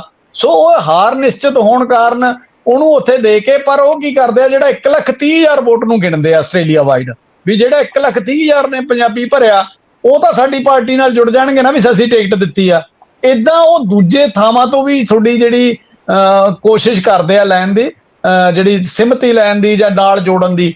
ਜਿਹੜਾ ਕਲਚਰ ਹੈਗਾ ਵੀ ਅਸੀਂ ਇੱਕ ਦੂਜੇ ਦੇ ਅਗੇਂਸਟ ਖੜਾ ਹੋਣਾ, ਇਹ ਅਜੇ ਸਾਡੀ ਪੀੜ੍ਹੀ ਦਾ, ਜਿਹੜੀ ਪਹਿਲੀ ਜਨਰੇਸ਼ਨ ਆਈ ਹੈ, ਕਿਉਂਕਿ ਅਸੀਂ ਪਿੱਛੋਂ ਅਜੇ ਸਾਡੇ ਖੂਨ ਚੋਂ ਸੈੱਲ ਆ। ਨੈਕਸਟ ਪੀੜ੍ਹੀ ਦੇ ਜਦੋਂ ਆਊਗੀ ਨਾ, ਉਦੋਂ ਲਿਆਕਤ ਤੇ ਕਾਬਲੀਅਤ ਦੇ ਹਿਸਾਬ ਨਾਲ ਉਹ ਅੱਗੇ ਇੱਕ ਦੂਜੇ ਨਾਲ ਜੁੜ ਕੇ ਆਉਣਗੇ ਤੇ ਉਦੋਂ ਚੰਗਾ ਹੋਊਗਾ। ਹੁਣ ਸਾਡੇ ਜਿਹੜੇ ਇੱਕੋ ਇੱਕ MLA ਜਿੱਤੇ ਆ, ਜੇ ਕਹੀਏ ਉਹਨਾਂ ਨੂੰ ਇੱਥੇ ਸਟੇਟ MP ਵੀ ਕਹਿ ਦਿੰਦੇ ਆ ਅਸੀਂ, ਤਾਂ ਉਹ ਗੁਰਮੇਸ਼ ਆ, ਸਾਡੇ ਨਿਊ ਸਾਊਥ ਵੇਲ ਤੋਂ ਨੌਜਵਾਨ ਆ, ਇੱਥੋਂ ਦੇ। ਉਹ ਮੈਨੂੰ ਲੱਗਦਾ ਜੰਮੇ ਤਾਂ ਜ਼ਰੂਰ ਇੰਡੀਆ 'ਚ ਆ, ਪਰ ਬਹੁਤ ਛੋਟੀ ਉਮਰ 'ਚ ਇੱਥੇ ਆ ਗਏ ਆ, ਤੇ ਉਹਨਾਂ ਨੂੰ ਇੱਥੋਂ ਦੇ ਸਿਸਟਮ ਦਾ ਪਤਾ, ਤੇ ਉਹਨਾਂ ਨਾਲ ਜੋ ਤੁਸੀਂ ਮਿਲੋਗੇ ਜਾਂ ਗੱਲ ਕਰੋਗੇ, ਮੈਨੂੰ ਪਿੱਛੇ ਜੇ ਉਹਨਾਂ ਨਾਲ ਇੱਕ ਐਪੀਸੋਡ ਰਿਕਾਰਡ ਕਰਨ ਦਾ ਮੌਕਾ ਮਿਲਿਆ ਪਿੰਡੂ ਆਸਟ੍ਰੇਲੀਆ 'ਚ, ਤੇ ਲੋਕ ਹੈਰਾਨ ਰਹਿ ਗਏ ਵੀ ਉਹ ਖੇਤ ਬਦਾਮਾਂ ਨਟਸ ਦੇ ਵਿੱਚ ਖੇਤੀ ਕਰਦੇ ਹੋਏ ਮੈਨੂੰ ਮਿਲੇ, ਤੇ ਮੈਂ ਉੱਥੇ ਉਹਨਾਂ ਨਾਲ ਟਰੈਕਟਰ ਤੇ ਬੈਠ ਕੇ ਉਹਨਾਂ ਨਾਲ ਗੱਲਬਾਤ ਕੀਤੀ, ਤੇ ਕੋਈ ਉਹਨਾਂ ਦਾ ਕੋਈ ਕੋਨਾ ਨਹੀਂ ਦਿਖਾ ਰਿਹਾ ਵੀ ਉਹ ਇੱਕ ਲੀਡਰ ਆ, ਕਿਉਂਕਿ ਉਹਨਾਂ ਨੇ ਜਾਣ ਲਿਆ ਇਹ ਚੀਜ਼ਾਂ। ਉਹਨਾਂ ਨੂੰ ਇੱਥੋਂ ਦੀ ਜਨਰੇਸ਼ਨ 'ਚ ਬਹੁਤ ਡੂੰਘੇ ਰਚ ਕੇ ਤੇ ਫੇਰ ਉਹ ਆਏ ਅੱਗੇ, ਤੇ ਉਹਨਾਂ ਨੂੰ ਪਾਰਟੀਆਂ ਨੇ ਵੀ, ਜਿਹੜੇ ਉੱਥੇ ਇੱਥੋਂ ਦੇ ਲੋਕਲ ਗੋਰਿਆਂ ਨੇ ਵੀ ਵੋਟਾਂ ਪਾਈਆਂ।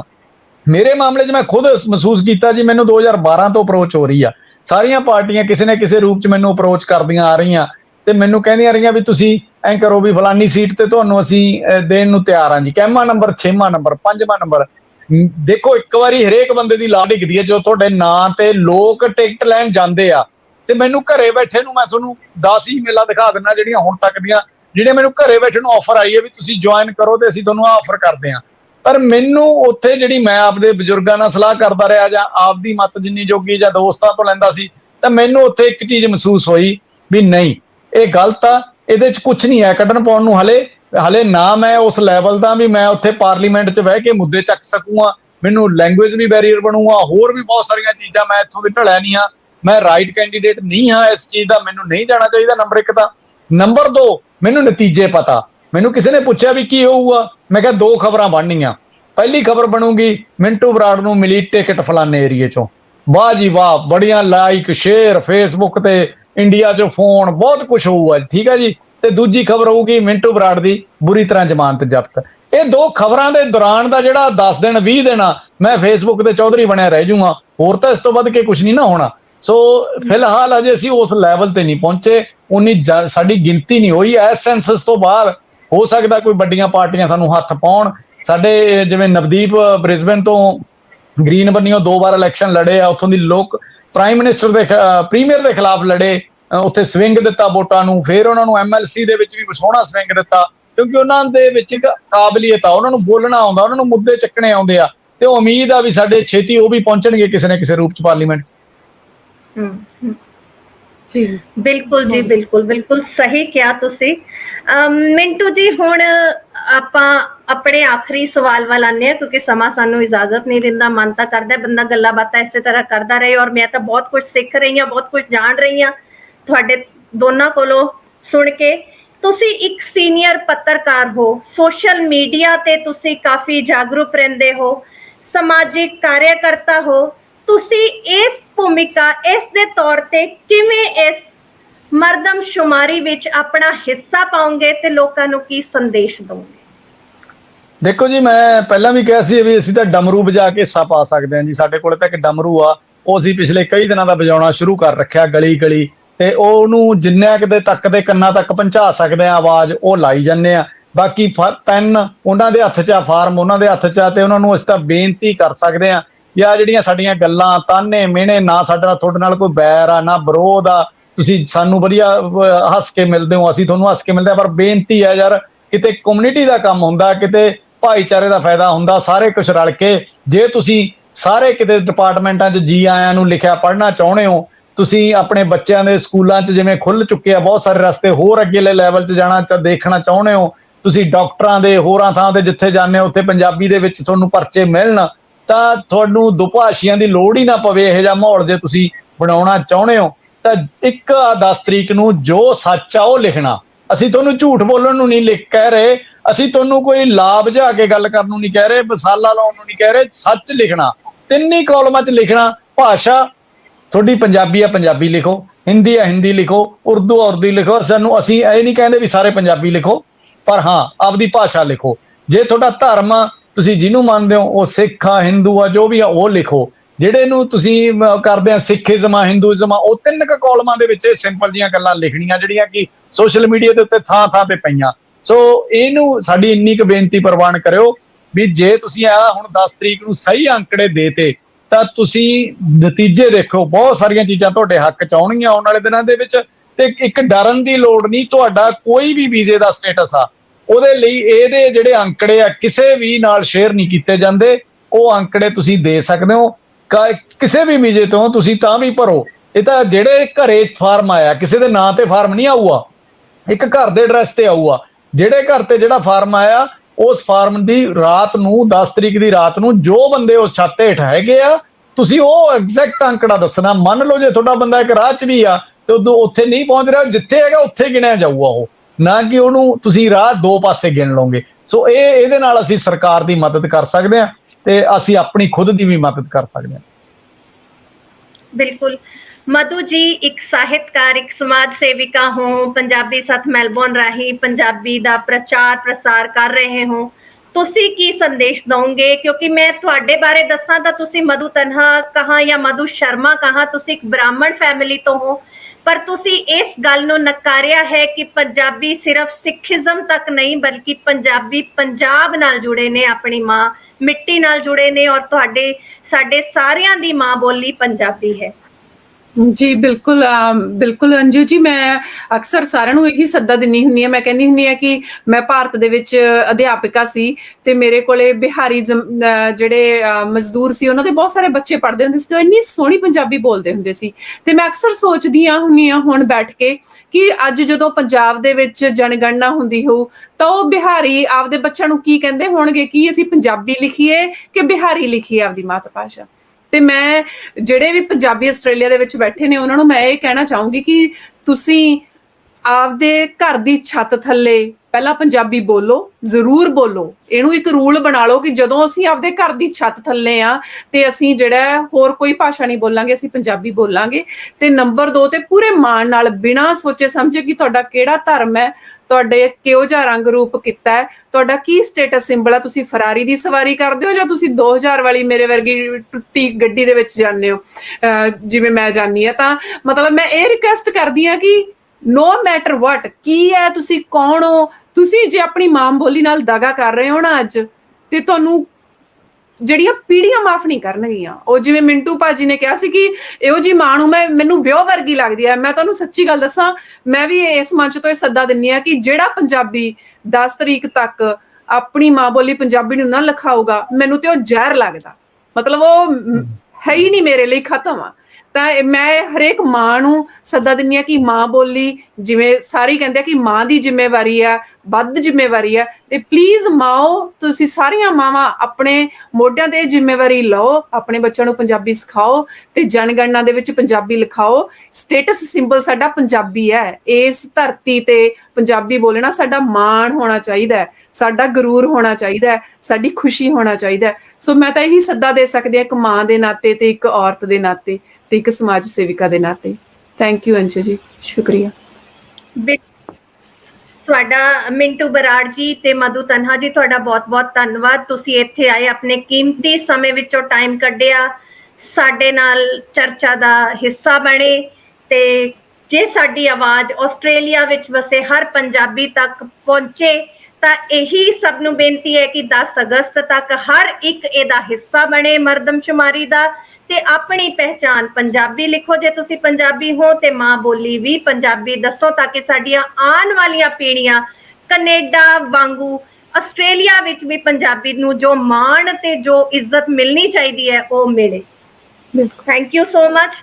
ਬੋਲਾਂ ਪੰਜਾਬੀ ਤਾਂ ਰੂਹ ਹੱਸੇ, ਪੜ੍ਹਾਂ ਪੰਜਾਬੀ ਤਾਂ ਦੁੱਖ ਨੱਸੇ, ਗਾਵਾਂ ਪੰਜਾਬੀ ਤਾਂ ਦਿਲ ਨੱਚੇ, ਤੇ ਸਮੇਂ ਦੀ ਹਨੇਰੀ ਵਿੱਚ ਝੂਲਣਾ ਨਹੀਂ, ਸਮੇਂ ਦੀ ਹਨੇਰੀ ਵਿੱਚ ਝੂਲਣਾ ਨਹੀਂ ਦੋਸਤੋ, ਸਾਡੀ ਮਾਂ ਬੋਲੀ ਹੈ ਪੰਜਾਬੀ, ਇਹ ਭੁੱਲਣਾ ਨਹੀਂ। ਸਾਡੀ ਮਾਂ ਬੋਲੀ ਹੈ ਪੰਜਾਬੀ, ਇਹ ਭੁੱਲਣਾ ਨਹੀਂ। ਧੰਨਵਾਦ ਜੀ ਤੁਹਾਡਾ ਬਹੁਤ ਬਹੁਤ। Thank you. ਬਹੁਤ